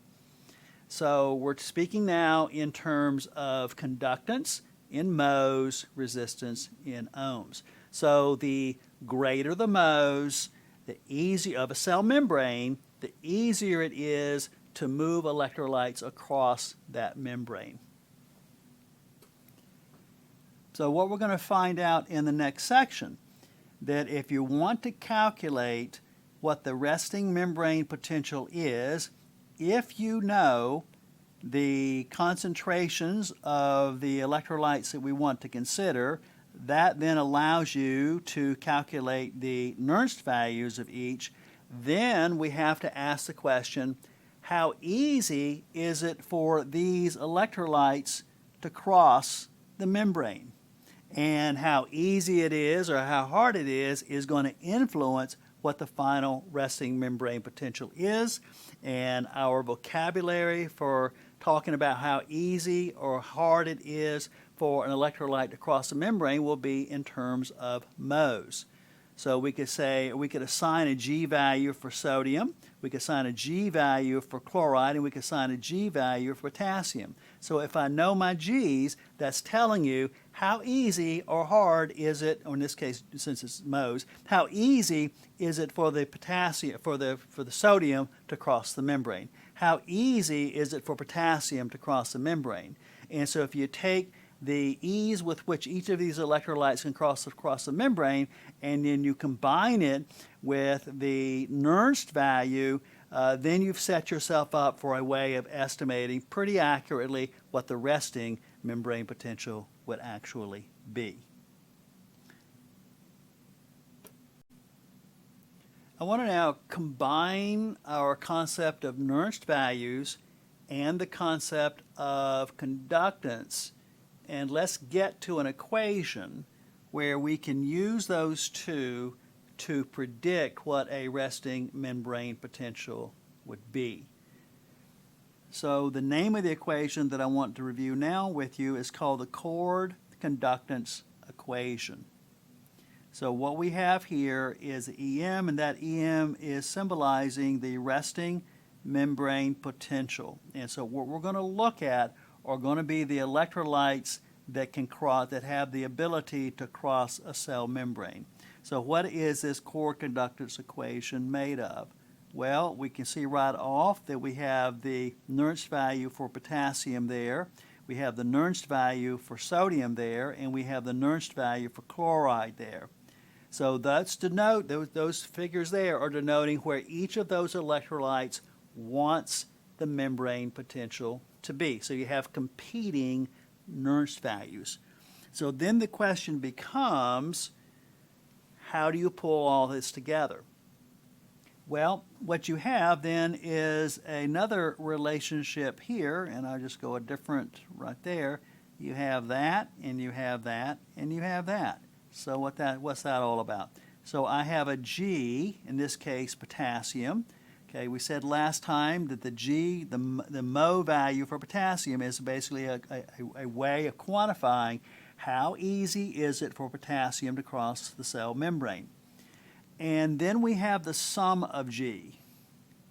And the sum of G is simply going to be, as the symbol denotes, is simply going to be the sum of all of the conductances of all of the electrolytes we're wanting to consider. So sum of G is simply going to be, sum of G here is equal to the G value for potassium plus the G value for sodium plus the G value for chloride. So if I sum all those G's, I get a sums of G, which obviously makes sense. So what this also means then is that if I have the individual conduction of potassium over the sum of all the conductances, what that's going to get me is a percentage. So let's start off with something really simple. We have each of these electrolytes are wanting the membrane to be its Nernst value. And we can go over there, minus 88, minus 63, plus 60. Who's going to win? Well, who's going to win is going to be a function of what the conductances are of each of the electrolytes. So let's just again make it simple.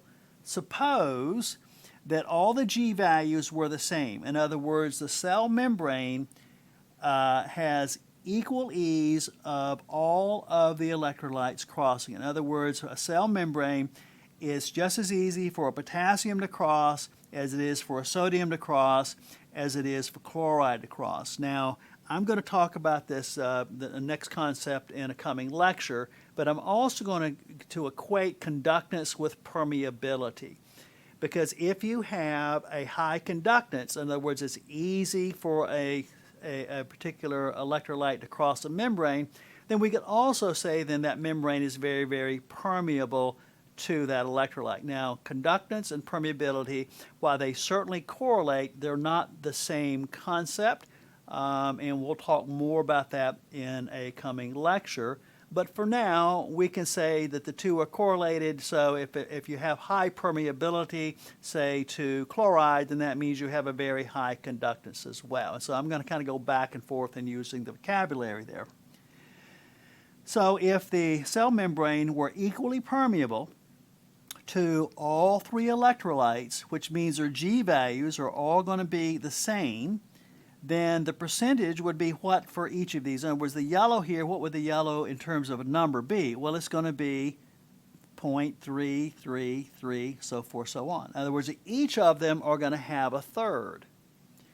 So if you're basically saying 1/3 times the Nernst value for potassium, 1/3 times the Nernst value for sodium, 1/3 the Nernst value for chloride, what you're saying is that each of them have an equal say in what the resting membrane potential will be. And so you basically, what you would do, you go 1/3 times that, 1/3 times that, 1/3 times that, and then you sum them, and then you're going to get where the resting membrane potential is. So let me bring this home a little closer to terms that I think you may be more easily to understand. You all have courses, and you all have syllabus syllabus for each of these courses, and you all have exams.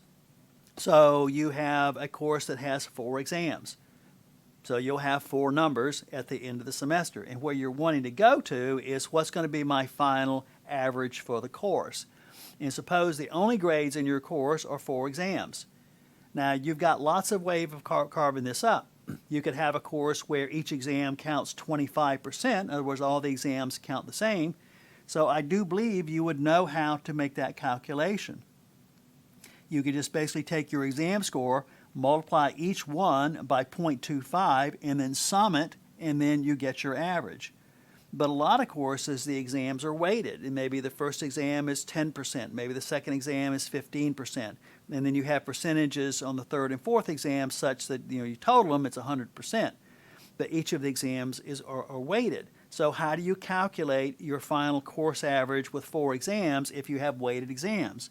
Same thing. You're just going to take the first exam, you're going to multiply by 10%. You'll get a number. Take the second exam, you'll multiply it, whatever your score is, you'll multiply it by 15%. You'll have a number. So for third exam, fourth exam, you take all the numbers, you add them up, you get your course average.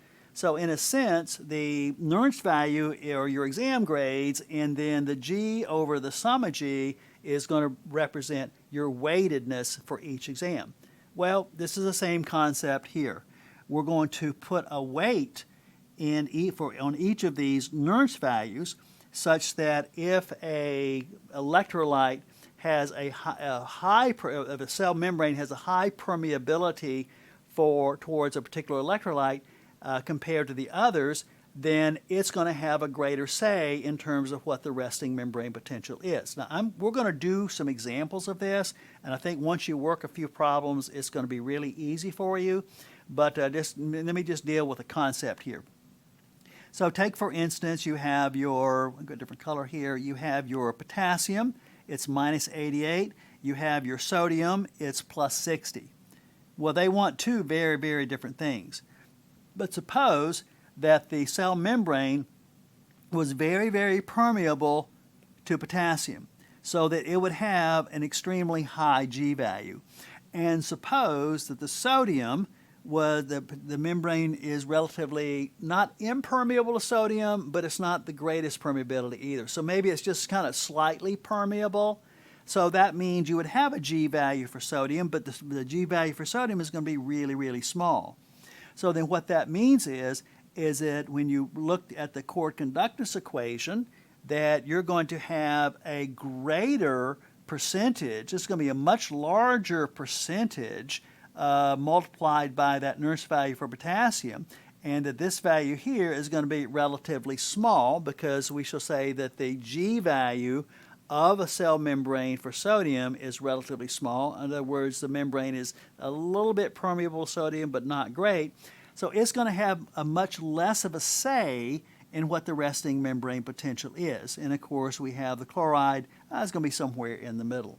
So the concept here, when we're connecting conductance with Nernst values, is we're going to weight all of these, assign a weight value, and the membrane is highly permeable to an electrolyte. We're going to give it more weight to compare to the other electrolytes. So in a sense, mathematically, it's no different than averaging your grades when you have multiple exams and each exam counts a different weight. One side note here, of course we talked about this last time.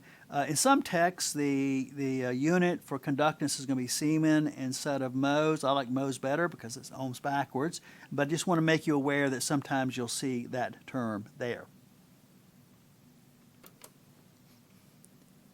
Now, how you define conductance or how you define permeability of a cell membrane to a given electrolyte is going to be a function of what kind of channels are in the cell membrane. And so typically a cell membrane is extremely permeable to potassium. In other words, you have typically a high conductance value for potassium. Why? Because that membrane contains lots and lots of channels that potassium can freely flow through. A lot of times you'll hear that in terms of, say, a leak channel.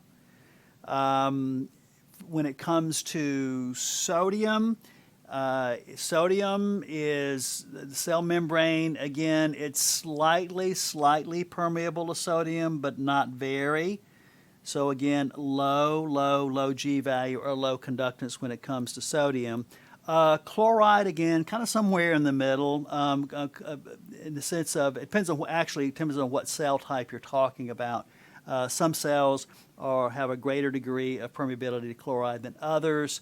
But chloride, the cell membrane is not nearly as permeable, say, as potassium, but it's better than, say, sodium.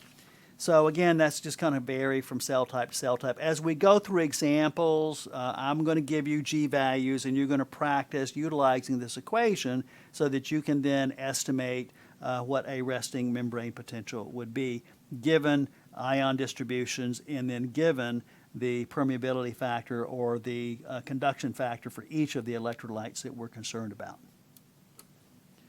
Now, another point that I want to make, and I think it's kind of cool, again, I'll clean this up here. We can look at this equation fresh.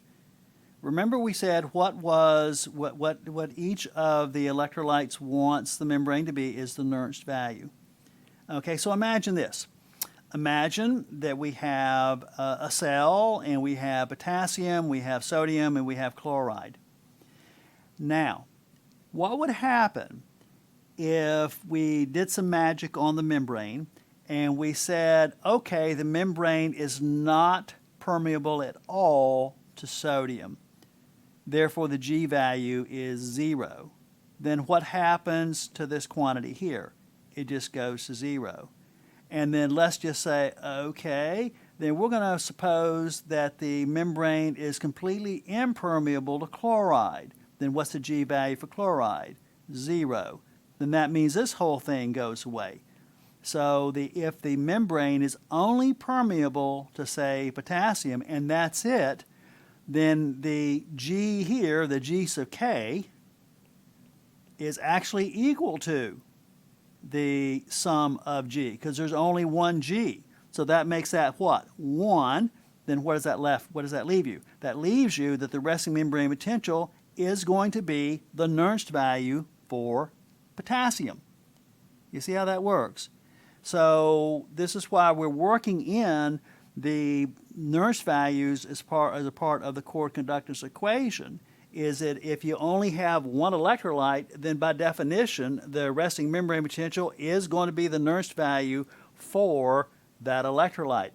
But if you're putting other electrolytes in the mix and the membrane has varying degrees of permeability or conductances to the other electrolytes, then we're back to having to consider all of the electrolytes and then putting a weighted value in front of the Nernst values so that you can work the equation and see where this lands.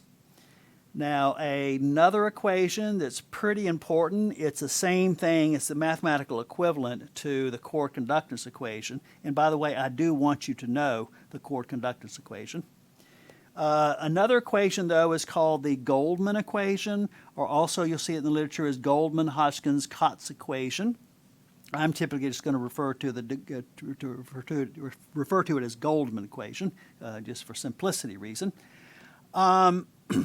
It's a different form, so it says that you can also come up with a resting membrane potential, but this is the equation here. It's going to be 61 log, and then you're going to have the concentration of potassium on the outside over the concentration of potassium on the inside, sodium outside, inside, chloride inside, outside. Note the chloride is flipped, and it's flipped because of the negative valence of chloride.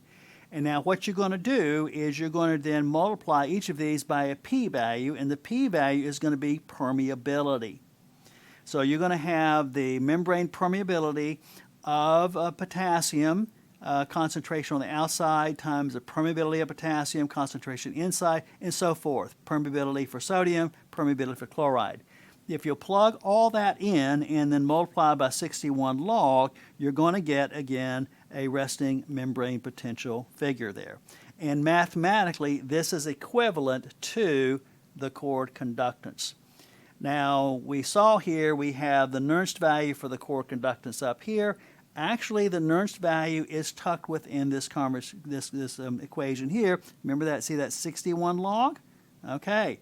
Well, what we're doing here is we're actually, in a sneaky way, calculating the Nernst values for each of these. We're just doing it in a different form. So then the question becomes, well, what are my units for permeability? And the answer is there is no unit for permeability. The way this works is that you establish the electrolyte that has the most permeability and you assign it a value of 1. And then you go down to the other electrolytes. Sodium would be 0.04, chloride would be 0.45. So what this means is that if potassium is a 1 and chloride is a 0.45, that you have basically this 45%, okay? Suppose chloride were 0.5. That makes it easier. If chloride were 0.5 in terms of permeability, then that simply means that the membrane is twice as permeable.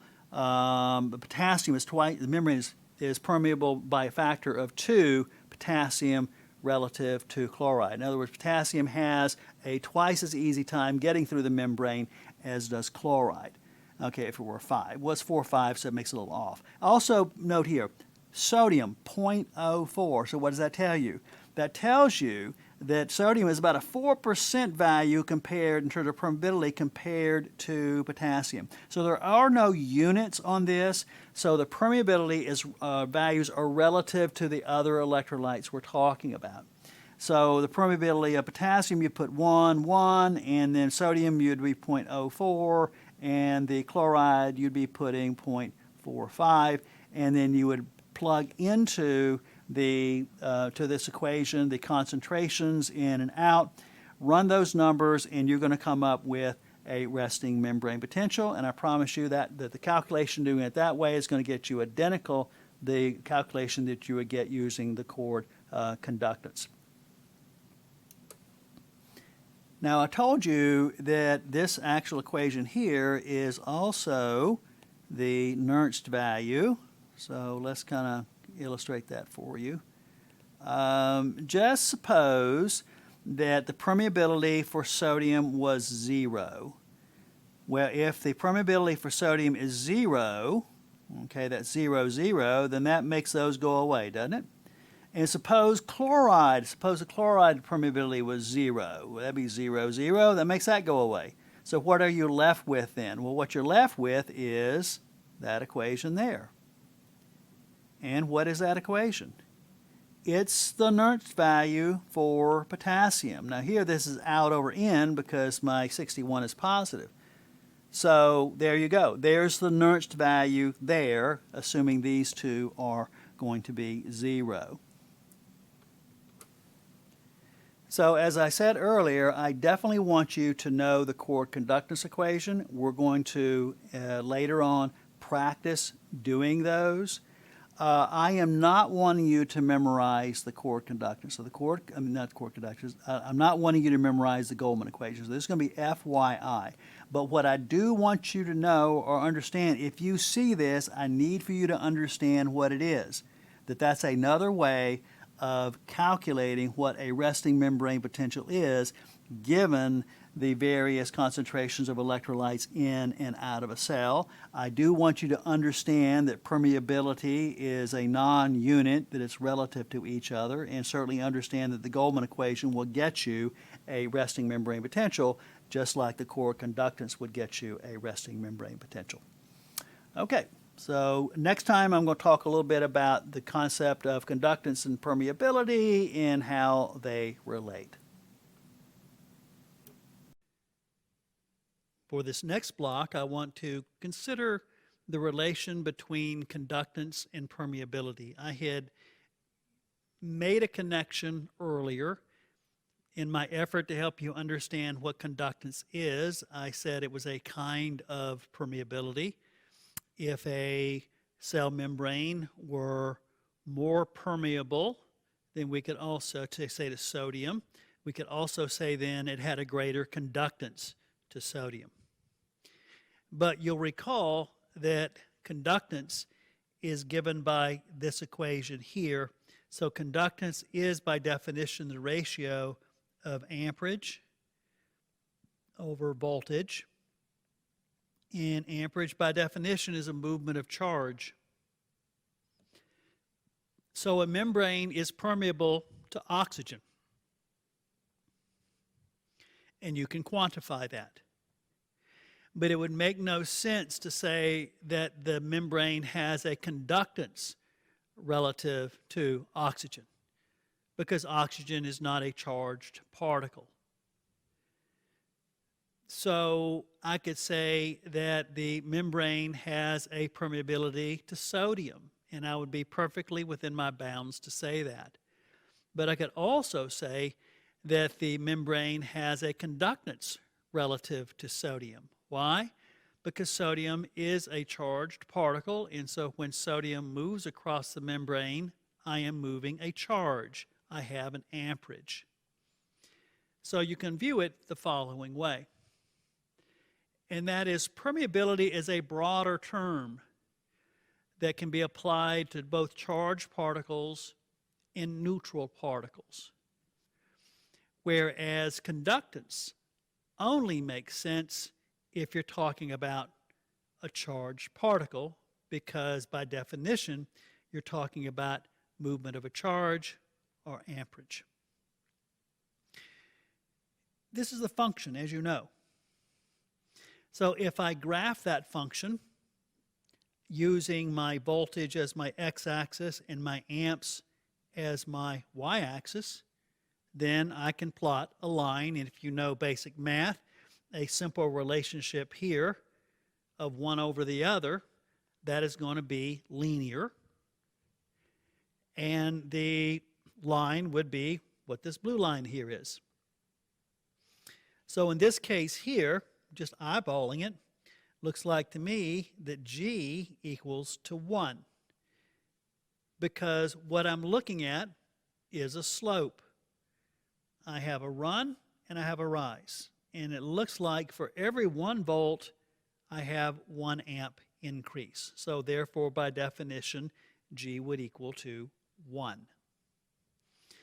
So conductance, as long as we understand it in the Ohm's law context, which is no other way to understand it but the Ohm's law context, is a function. It is a linear function, and the conductance is simply the slope of that function that I am plotting for every V change, every voltage change. I'm going to have a change in flow of current.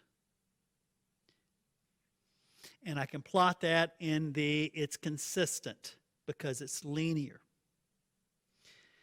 So the G value tells me something about the permeability of the membrane to the electrolyte of interest, maybe in this case, sodium. If I were to alter the G value, say for instance, I take where now the G value is, say here. And now I've changed the relationship, so now I have a new G value, a new G. What that means is I have altered the permeability of the membrane to that electrolyte. But because I'm talking about an electrolyte, I can still employ a G value because I'm talking about movement of current. So now my slope is less. So now I'm going to have a greater change of voltage yields me a smaller change in amperage. So G would be less than 1. But what I've done by changing the G is I've changed the nature of the membrane relative to, in this case, sodium. I've made it less permeable to sodium. Or I could go another way and say, all right, let's just make the G value to be here. Okay, so now another new G value. So now I have maybe made the slope to be 2. So now a small change in volts gives me the double the change in the amp. So now what I've done is I have made the membrane to be more permeable to sodium such that a smaller voltage change yields me a greater current. So it's useful to view conductance both as a metric of permeability to a charged particle, but also bearing in mind that it is a slope because it's a function. It's linear by nature of the equation itself. So if I change the permeability of a membrane, I am changing the slope of the G, or the function, which means I'm changing the G value, because again, G equals slope. But this only makes sense in the context of a movement of a charge. So if you look at the equation, and you say, here it is, G I over V. What if there's no current or no voltage? Suppose the current is 0, voltage is 0. Would G then be 0? And the answer is no. 0 over 0 in terms of math is not 0. 0 over 0 is indeterminate. And so that would be the appropriate term by which you would describe that, you see. It may help to understand, again, back to thinking about resistances. Because if I don't have a current, then talk of a resistance or a conductance doesn't mean anything. consider the following example. I have a copper wire sitting on the desk. I pick this wire up in my hands and I say, the resistance of this wire is 5 ohms. Well, in that context, if you were to take me literally, that's a nonsense statement. The resistance of the wire as I hold it in my hands is indeterminate. But that's not how we think. That's not how we speak. So when I am saying the resistance of the wire is 5 ohms, what I'm really meaning is that if I take this wire, hook it up to a battery such that current flows through it, then the resistance is 5 ohms. That's what you're really meaning by that. It's an if-then statement. If I were to hook it up to a battery, then that wire is rated at 5 ohms. But the naked wire hooked to nothing, technically, ohms doesn't make any sense because there's no current. So same thing with the conductance. Conductance only makes sense mathematically. It is only applicable if I have a flow of charge. So if there is no flow of charge, I can't have a voltage. It doesn't make any sense then to speak in terms of conductances across the membrane, which is why all of these functions ends up 0 over 0. Again, because of the nature of the equation, again, just basic algebra, I over V,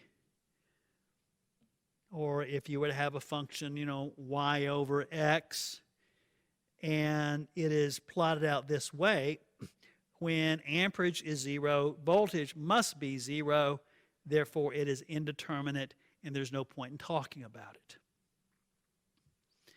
So this is a useful way of understanding the concept of voltage, resistance, conductance, and amperage.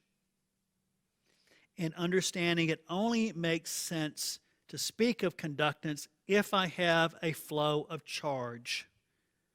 If there's no flow of charge, then there's no conductance. And this is where you part ways, in a sense, with the concept of permeability. Because if I have a membrane and there is no flow of sodium across the membrane, suppose that it's at its Nernst value, shall we say. So I have no current. It's an electrochemical equilibrium.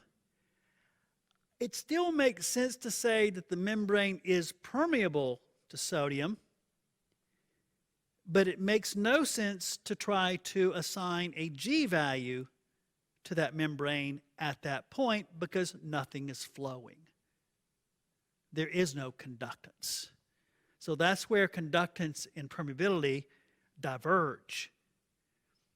Conductance only makes sense if you have a flow of charge. If you don't have a flow of charge, no point in talking about conductance. But you still can talk about permeability because permeability has nothing to do with flow of charge. So hopefully that helps you have a little better sense of how to use those terms, permeability and conductance. Again, they're related to each other, but they're by no means the same. When it comes to biological systems and various cell types throughout the body, the resting cell membrane can vary significantly from cell type to cell type, and this is attributable to various pumps in certain tissue types. It's attributable to the various channels the variability in permeability or conductance from cell type to cell type. In fact, some cells in the body don't have a resting membrane potential. So this is all driven by the nature of the pumps and driven by the nature of the channels associated with a particular cell type. So typical resting membrane potential for skeletal muscle may be in the 90s, say minus 95. Smooth muscles, the ones that do have resting membrane potentials, typically less negative than skeletal muscle, so we're basically in the range of a minus 60. Neuron resting membrane potential could be anywhere from minus 60 to minus 70. Some are even more negative than that. Interestingly enough, red blood cells, their resting membrane potential is actually minus 8 millivolts. So again, you have a lot of variation in the resting membrane potential depending upon what type of tissue we're talking about. And again, that's a function of pumps and channels and such. As we've already talked about in regular biological systems, you're always moving electrolytes in and out of a cell. So you got your sodium, your potassium. The big one there is going to be your sodium potassium ATPase pump. Cells certainly have various types of chloride pumps. Some cells have a lot of chloride pumps. Some cells don't have a lot of chloride pumps. Bicarbonate, again, that depends on cell type in terms of how aggressive they're going to be pumping bicarbonate around. Calcium, some cells have a lot of calcium pumps, some less. So again, it just varies from cell type to cell type. But you're always having leaking of electrolytes either from out to in or in to out, and you're always having these pumps that are countering those leakings. But when you add it all together, for the vast majority of cells in the body, they're going to have a resting membrane potential. Now again, remind you that if we're talking about moving a charge, then we're talking about amps. And if we're talking about amps, then we're talking about Ohm's law. Now, here's an interesting point that I want to make sure that we're clear on, and that is the concept of equilibrium. Remember back when we talked about the Donen equilibrium. Remember, we just put some negative proteins in a chamber, don't allow it to cross the membrane, and then it's going to equilibrate. That's actually a passive process. Once the negative proteins are in the membrane, you take a step back, you let things happen, and you're going to get a resting membrane potential. In this case, it would be a Donen equilibrium potential. And that would be a type of resting membrane potential. Again, we've already said, though, that you don't have the Donen equilibrium in biological systems, but that would be a type of resting membrane potential if that was the only thing influencing the resting membrane. But that's a passive process. So we would say that that is in a state of chemical equilibrium, but we would call that a static chemical equilibrium. Static meaning I'm not having to put any more energy in the system. There's not any type of big movement of the electrolytes across the membrane. It's basically in a static state, but it's in equilibrium. When we talk about a regular resting membrane potential in the cells in your body, that is not in static chemical equilibrium. We would say that it is in a dynamic chemical equilibrium, and a lot of times you're going to hear this term steady state. So the difference in terms of concept between a dynamic equilibrium and a static equilibrium could be had by the following simple illustration. Imagine that you have a bathtub. Okay, so I'm just going to have, there's a tub there, and it's going to be full of fluid, and we'll just make that pink fluid. Okay, you got that there. And imagine then the tub is just sitting there, and the tub has a certain height, and so it's from here to here in terms of water, and it's just sitting there. So it is in equilibrium. Nothing is happening. It's just a tub of water. We would say that that is a static equilibrium. Now imagine, though, that if you were to come in and you were to pop a little drain down the bottom here, and now I'm going to have fluid flowing out or water flowing out, and then also imagine that I have a little spigot here on the wall, and it is putting water into the tub. And let's just imagine then that the rate at which we're putting water into the tub is identical to the rate at which the water is leaving the tub via the drain. Well, if those two rates are identical, then the height of the water is not going to change. In other words, my input and my output are equal to each other. So we could say that yes, this is actually a good example of an equilibrium. But it is a dynamic equilibrium. It is in steady state. In other words, I have things going on. I have water leaving, but I have water coming in. But the rate leaving and the rate coming in are equaling out, and so I have a steady state height of water. So this would be what we would call a dynamic equilibrium. And what I'm telling you is that when it comes to resting membrane potentials, those are dynamic equilibriums. They're not static equilibrium. The reason they're dynamic is because I'm always having electrolytes leaking from in to out or out to in. And I'm always having pumps, sodium, potassium, ATPase, and other pumps are constantly correcting the leaking of all of these electrolytes. So in a sense, what you have is you have a valve letting water out, and then you have a spigot pushing water in. So electrolytes are leaving, but I have a way of replenishing the electrolytes and reestablishing the concentration gradient. So a resting cell membrane would be a dynamic equilibrium that is going to require the input of energy. And then I go back to the sodium, potassium, ATPase.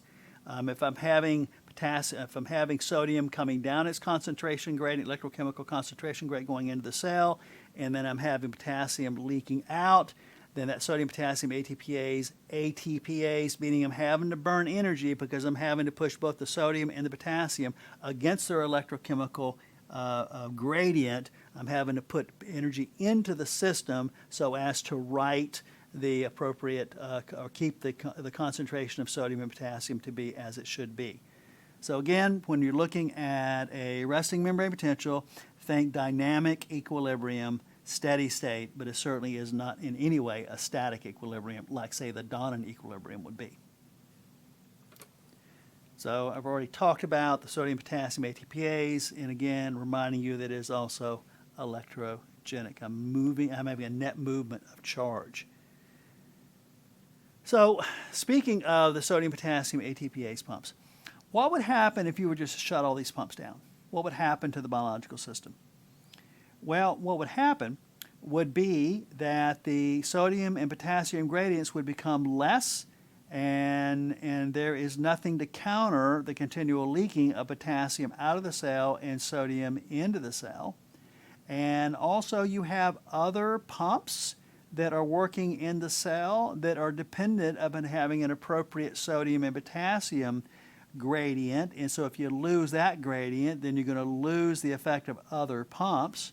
And then if you lose the effect of those other pumps, you kind of have a domino effect where basically the system falls apart. Another factor that's going to come into play is that you're going to increase your osmotic pressure. In other words, remember you're having 3 sodiums out, 1 potassium in, 2 potassium in. So again, it's a net movement not only of a positive charge of 1, but it's a net movement of a particle leaving the cell. So if you stop that process, now what you have is you're going to be creating a osmotic pressure that's going to drive water into the cell and eventually could make the cell lyse because of the inappropriately high osmotic pressure coming from the outside. Why? Because you poison the pumps.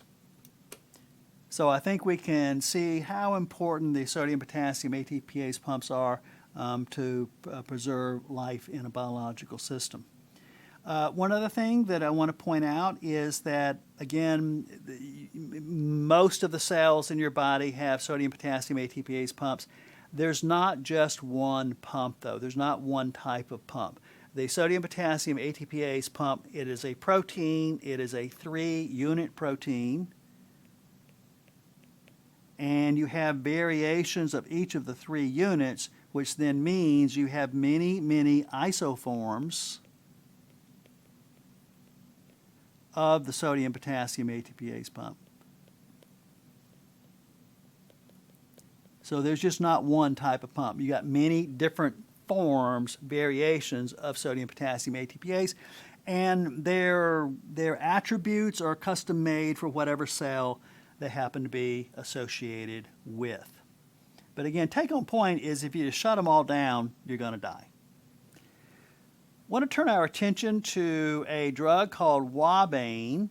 And Wabane is a compound that will selectively inhibit some isoforms of the sodium potassium ATPase pump. And Wabane is used all the time in neurophysiological experiments. If you have, whether you're growing, neurons or tissue or cells in culture, you hit them with Wabane to see what it does, or maybe you can do some other type of biological preps and then hit with Wabane. You're using Wabane as a kind of example of seeing what happens to the system when I and I won't say poison because Wabane is dose dependent, and so if you give a high enough dose, it's going to start inhibiting these pumps, or at least some forms of pump.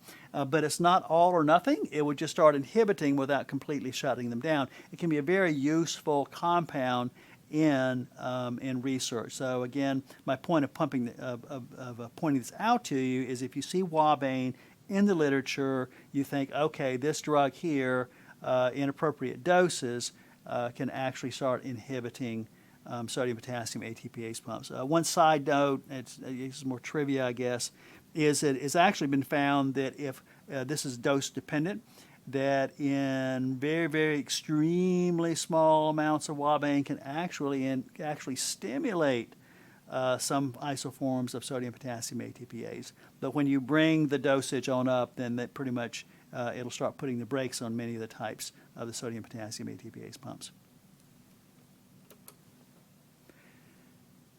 So if you start putting the brakes on sodium potassium ATPase pumps, it's going to change the resting membrane potential, and what's going to happen is going to make the inside of the membrane more negative. So when you give any type of drug that's going to start tapping the brakes on sodium potassium ATPase pumps, then that's going to add an additional degree of negativity to the resting membrane potential. In other words, it's going to make the resting membrane potential to be a bit more negative. Here's a table that is showing typical ion concentrations inside versus out. You have a fair amount of variation, again, from cell type to cell type. I'm not wanting you to memorize these numbers, so this is FYI, but I am wanting you to have a general sense, at least get it in the ballpark, as to what these concentrations would be. So you know that the typical extracellular concentration of sodium is going to be 140, 150, in the mid 100 somethings. I could also be using milliequivalents here as well. Make sure you understand that the connection between molarity and equivalence. Milliequivalent, I'm just simply counting charge, where molarity, I'm counting particles. So if you're having a valence of 1, then milliequivalent is the same thing as millimolar. If you're dealing with something like calcium, then you got to multiply by 2. So milliequivalent would be double millimolar. But again, in medicine, you're going to run into milliequivalents all the time. So just start getting in your head that milliequivalents, you're counting charge, molarity, you're counting particles. Anyway, so that's going to be typical. Outside, inside, 5 to 15, somewhere in that ballpark. In some measure, the potassium is kind of the mirror image of the sodium. So you have about as much sodium on the outside as you do potassium on the inside. Again, these are estimates, and again, it's kind of equivalent there as well. Calcium, take-home message with calcium is that you have loads and loads and loads of calcium on the outside. We're talking 1 to 2. When I mean loads, I'm talking about relative what's on the inside. So you got 1 to 2 millimolar. Now again, that's a lot less than, say, sodium.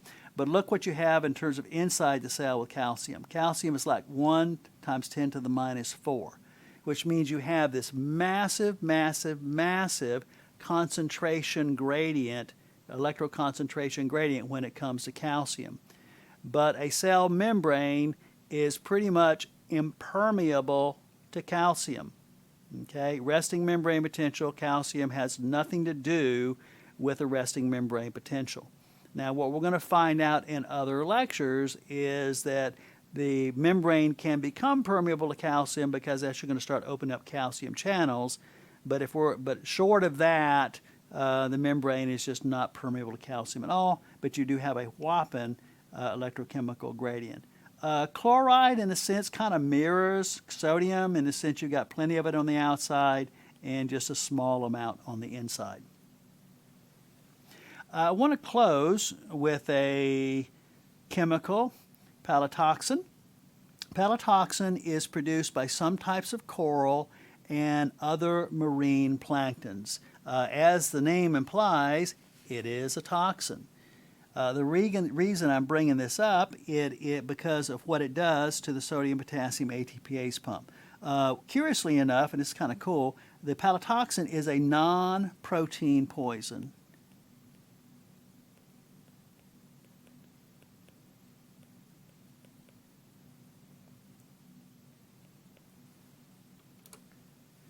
Palytoxin is actually just a chemical. It's probably one of the most poisonous non-protein chemicals out there, period. This is wicked stuff. So how would you run into this toxin?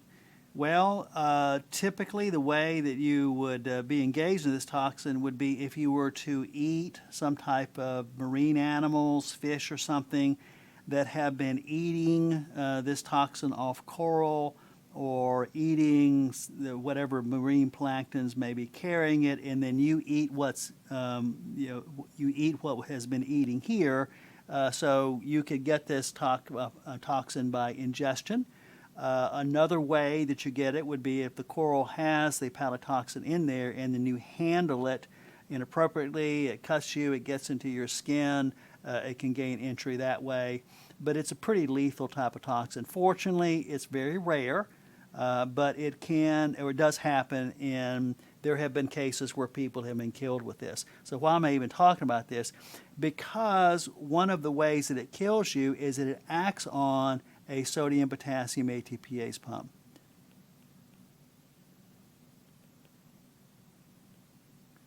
And what it does, by virtue of the chemical interacting with this protein here, it locks the pump in open positions. It basically turns the pump into a free-flowing sodium-potassium channel. And so functionally, this becomes a sodium-potassium channel.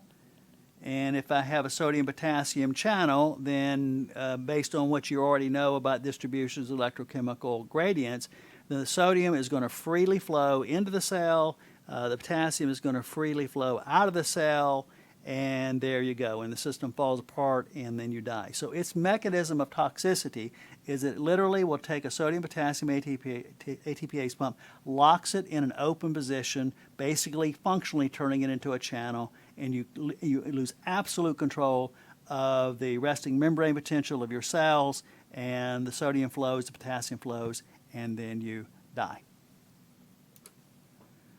And oh, by the way, there is no known antidote to this toxin. So note to self, do not mess with this toxin.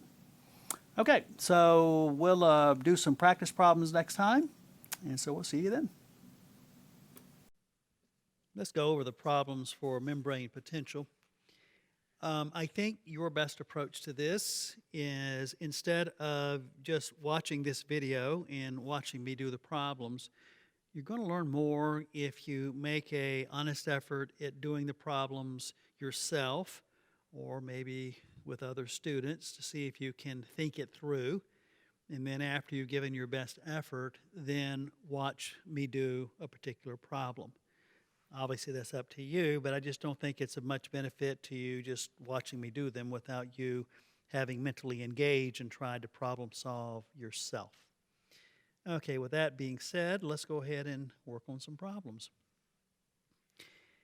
The first thing we want to look at is we have, again, I've got this oval here, or this ellipse, and we're just going to make that to be a cell.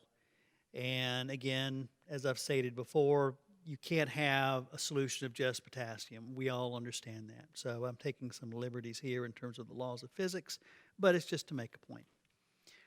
So here is the first question, which is I have a cell, I have infinite volume.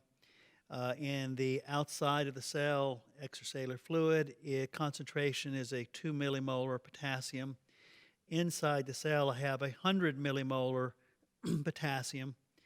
And I'm saying that this is at equilibrium.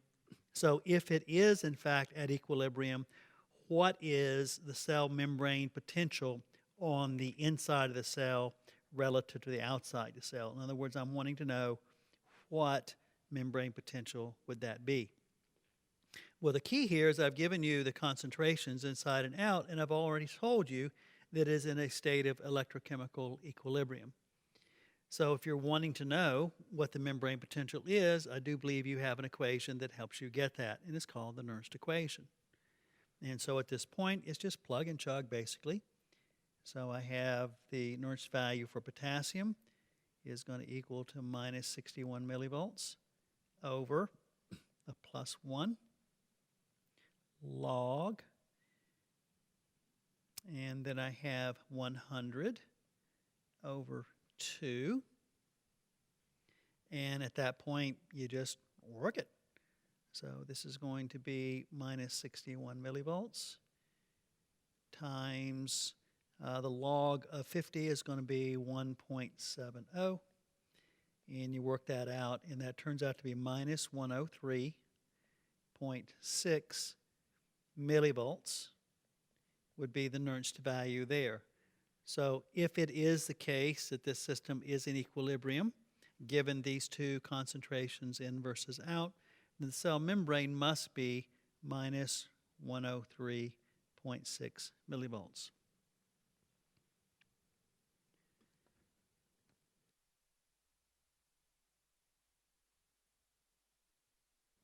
Okay, so we have another one here.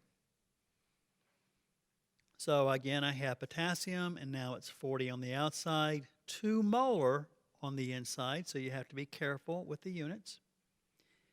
Infinite volume and in equilibrium. So then we would want to know what is the membrane potential, where this would in fact be in equilibrium. So again, like the earlier equation, we would just plug in the Nernst values, or the Nernst equation.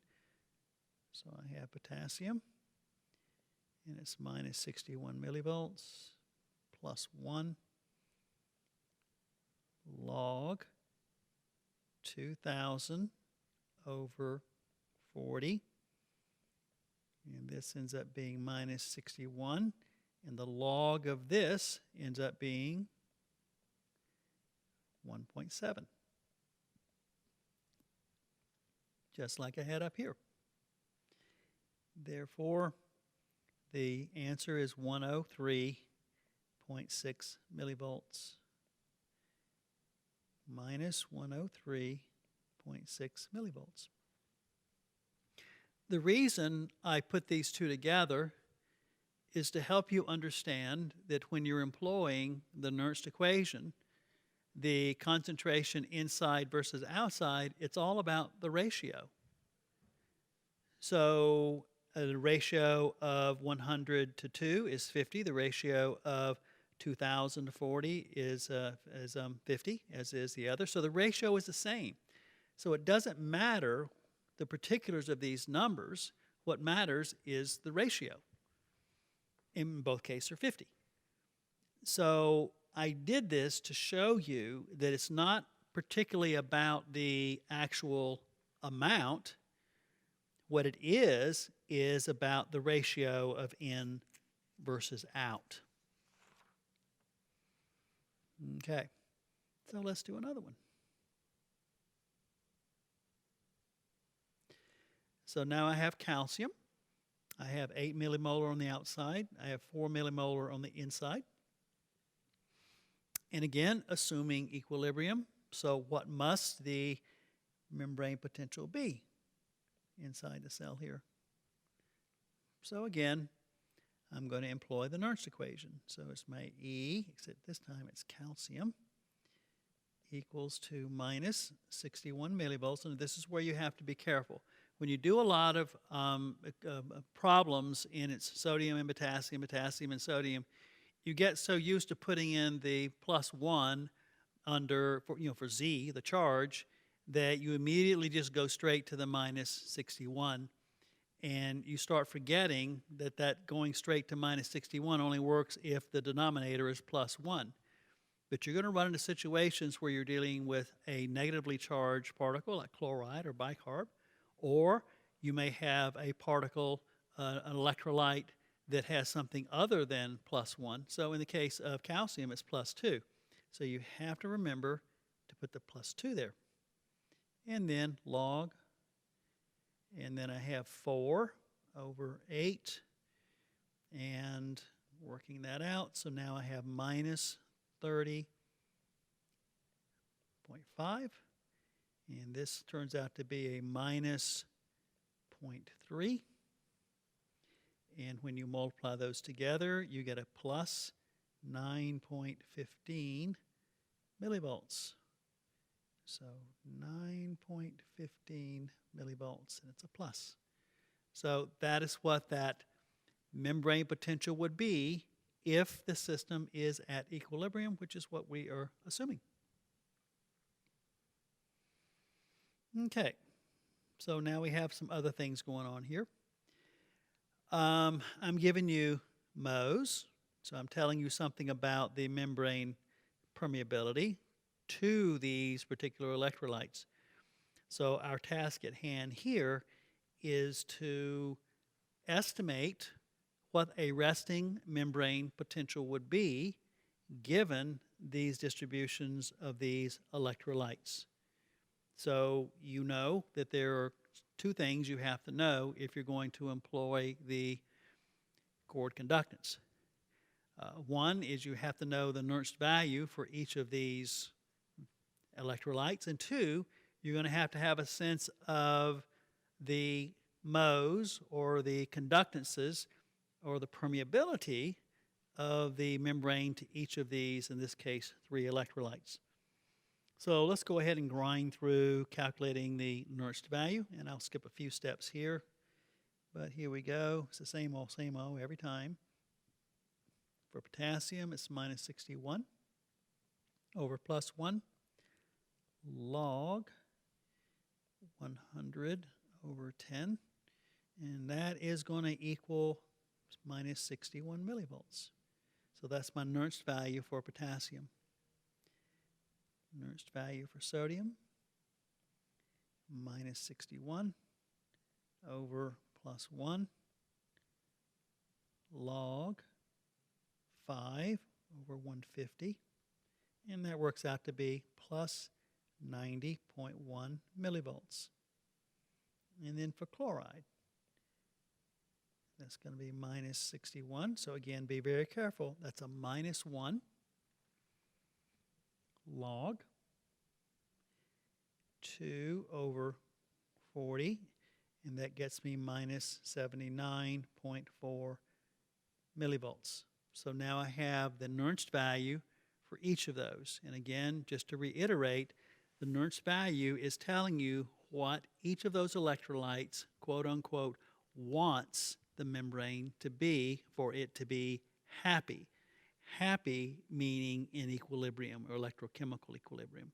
So obviously all 3 of these want the membrane to be something quite different. So at this point, we have to now consider the permeability of the cell membrane to these electrolytes, and because we're dealing with charge, we can speak in terms of conductance. So I have some values here in terms of conductance. I've got 20, I've got 2, and I've got 1. So that means the sum of all the conductances together is going to be 23. So I know my sum G is going to equal to 23. Now at this point, I just simply have to weight it. And what this is telling me here is the membrane is very permeable to potassium, much more so than either sodium or chloride. So I'm just going to do ratios. So the estimated membrane potential, resting membrane potential, would be, if I first take the potassium, it's going to be 61 millivolts, minus 61 millivolts. Okay, and how much weight do I give to that? Well, it would be 20 over 23. 20 over 23, that would be my fraction. And then I'm going to add this. The next up will be sodium. And my sodium is 90.1. And the fraction on that for sodium is going to be 2 over 20. So that's that weight there. Or excuse me, 2 over 23. Get a little sloppy here. Let me make this small. Okay, got that. Make that 23. Plus, and then finally, I've got my chloride. So that's going to be minus 79.4. And the weight on that I'm giving it is going to be, see, chloride is 1 millimole, so it's going to be 1 over 20. And if you do the math, which I know you can do, you end up with minus 48.7 millivolts. So that would be my estimated resting membrane potential. Complements of the cord conductance. So once you get the hang of that, it's actually fairly easy. Okay, let's do another one. Same problem as before, except I just have different electrolytes. Now I have calcium in the mix. And again, we can work this out. So I'm just going to blow right through it. It's the same principle. It's the same problem as the other, except just calcium and some different numbers. So I will go fairly quickly on this. So doing the same grind. So I've got that plus 1 log 10 over 10, because I have 10 on the inside, 10 on the outside. And that gets me 0 millivolts. So again, what I did here was point out that a Nernst value can in fact be 0. So if the membrane is at 0 millivolts, then that means it is in equilibrium. So with this particular distribution, that's what it would be. 0. Okay, because the log of 1 is 0. Okay, so let's go with sodium.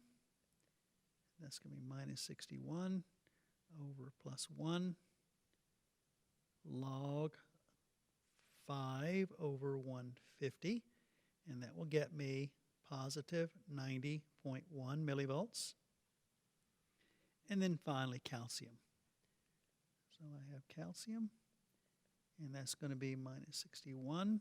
Again, plus 2, careful with that, log 2 over 40, and that will get me plus 39.7 millivolts. Again, same thing. I sum now my conductances, so I now have 22, 10, so 32. So the sum of G is equal to 32, and now I just work it out. So the estimated resting membrane potential would be 20 over 32 times 0 for my potassium, plus 2 over 32, and this is for my 90.1, so this is for my sodium. And then finally 10 over 32, and this is 39.7. And I work all of that out, and I get a plus 18 millivolts. So the plus 18 millivolts would be what this would be if it were in electrochemical equilibrium. Excuse me, I'm sorry. This is what it would be. This would be the estimated membrane potential, I'm sorry. So that's my estimated resting membrane potential. Okay, so again, there gets to be a point where the problem becomes the same problem over and over and over again because there's only so many ways I can ask this problem. And it gets kind of easy, actually. Okay, so let's consider a couple other things in our last three problems. So again, you know and I know you can't have just potassium in a solution, but we'll just pretend. So I have chamber A, chamber B. I have 3 millimolar potassium on one side, 10 on the other. And I'm wanting to know what potential would have to be A relative to B for the system to be in equilibrium. And so I'm going to make it a little more intuitive for you. We're going to say A, we're going to let that be inside. And we're going to call B outside, just to relate it to cells. Makes it a little easier. So I'm wanting to know what is the membrane potential inside relative to outside, which is how you have to do it for cells anyway. Well, at this point, again, I have my Nernst value, so I can just plug it in. Okay, so I've got that minus 61 plus 1 log 3 over 10. So the Nernst value is equal to 31.8 millivolts. So I would have, again, a positive 31.8 millivolts if this is in fact in equilibrium. Okay. All right, the last two has to do with what direction will electrolytes flow. So again, obviously we're going to need to employ the Nernst equation on this as well. So what do we have here? I have a system, and we're going to again say that this is inside to make it easier, and this is outside. So I have 5 millimolar, 100 millimolar of sodium. And then we're saying I have a battery on this thing here, and I am putting on this membrane a plus 50 millivolt potential. So I'm doing it by virtue of the battery. So I'm holding it at that. And now what I'm wanting to know is what direction will the sodium flow? Will it go down its concentration gradient? Will it go up its concentration gradient? Who knows? So let's figure it out. And again, for those of you who are visual, sometimes it's easier to think in terms of vectors and just drawing vectors. So we obviously have a concentration gradient, so I know I'm going to have a vector force in that direction there, and we're just going to draw it that length just to indicate magnitude. So I know my concentration forces wants to drive the sodium from outside the cell to inside the cell. So now what we're going to do is we're going to utilize our Nernst equation again. So we got that. It's going to be minus 61 over plus 1 log 5 over 100. That gets me minus 61. And that's going to be minus 1.3. And that equals to 79.4 millivolts. So that tells me then inside the cell that for this to be an electrochemical equilibrium, inside that cell must be 79.4 millivolts. So this is what helps. So let's draw the vector symbolizing electrical forces. I know, just eyeballing it, I know if what I'm dealing with sodium, and if the inside of the cell is positive, which it is, then that means right off the bat, my electrical forces acting on sodium is going to drive the sodium from inside to outside because sodium is positive and the battery is putting a positive potential on the inside. So I have like signs repel. So I know that the electrical force is in this direction. And I also know if I want to make this vector to be of equal magnitude but opposite direction relative to the concentration, I now know that vector must be 79.4 millivolts for it to be an electrochemical equilibrium so that I have no net movement of forces. So here's the big question.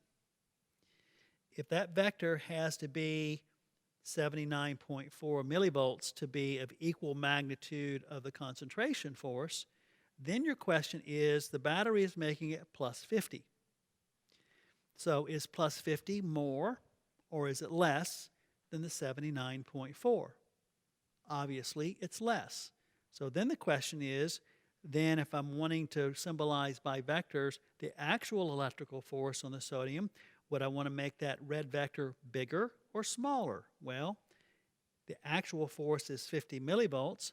I know that the vector would need to be 79.4 millivolts to be equal opposite. 50 is less than 79. So then I would want to make that vector smaller.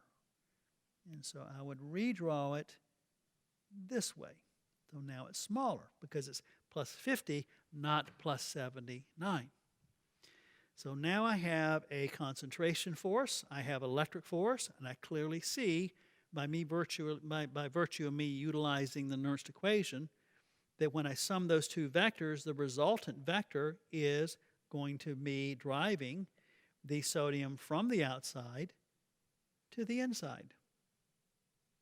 So the sodium would in fact go down its concentration gradient because the electrical force of plus 50 millivolts is not strong enough to counteract that concentration force.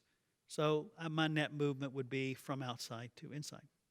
So again, this is how you would employ the Nernst equation. So let's do one last one.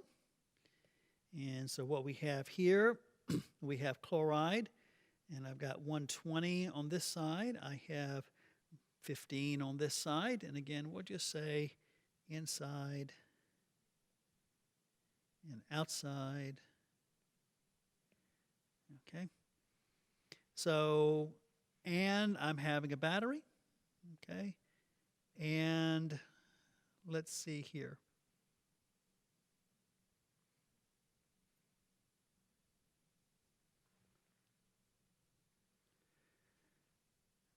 My battery is putting a minus 30 millivolt on that side. Okay, so let's do our inventory dealing with vectors to make it easy. I have a concentration gradient, obviously, so I know that it's going to be going in this direction here. Okay, so I have 120 here, I have 15 here. So that's we're going to let that green vector represent the concentration force. Now what's also curious is looking at the electrical forces, I take stock that the potential on the inside is minus 30 millivolts. And what's the valence on chloride? Negative. So I have negative on negative, which means it will repel. So what direction is the electrical force working on the chloride? Well, if you think about it, the electric force is also in that direction. So both the concentration force and the electrical force is driving the chloride from inside the cell to outside the cell. So really, I don't even have to use the Nernst value here or calculate it because I'm taking an assessment of the vector forces and realizing, hey, they're both pushing the sodium or the chloride from inside the cell to outside the cell. But if you were just curious, you could calculate the Nernst value for chloride. So it would be minus 61 over minus 1 log 120 over 15, and that works out to be plus 55.1 millivolts. In other words, for this thing to be in electrochemical equilibrium, I would have to have the inside of the cell to be plus 55.1 millivolts for it to be in equilibrium. And again, it would make sense if I'm wanting to flip the direction of the electrical forces on inside the cell, it would have to be positive because I'm wanting to keep the chloride from inside the cell that is way more concentrated. I'd want to have an electrical force that's keeping it there as opposed to letting it go down its concentration gradient. So, but that would be, again, if you were just curious as about what the Nernst value is. But on this one, I really didn't even need to use the Nernst value because both forces are driving the chloride from inside the cell to outside the cell. So I hope these few exercises will solidify some of the concepts we've spoken of regarding membrane potential. See you next time.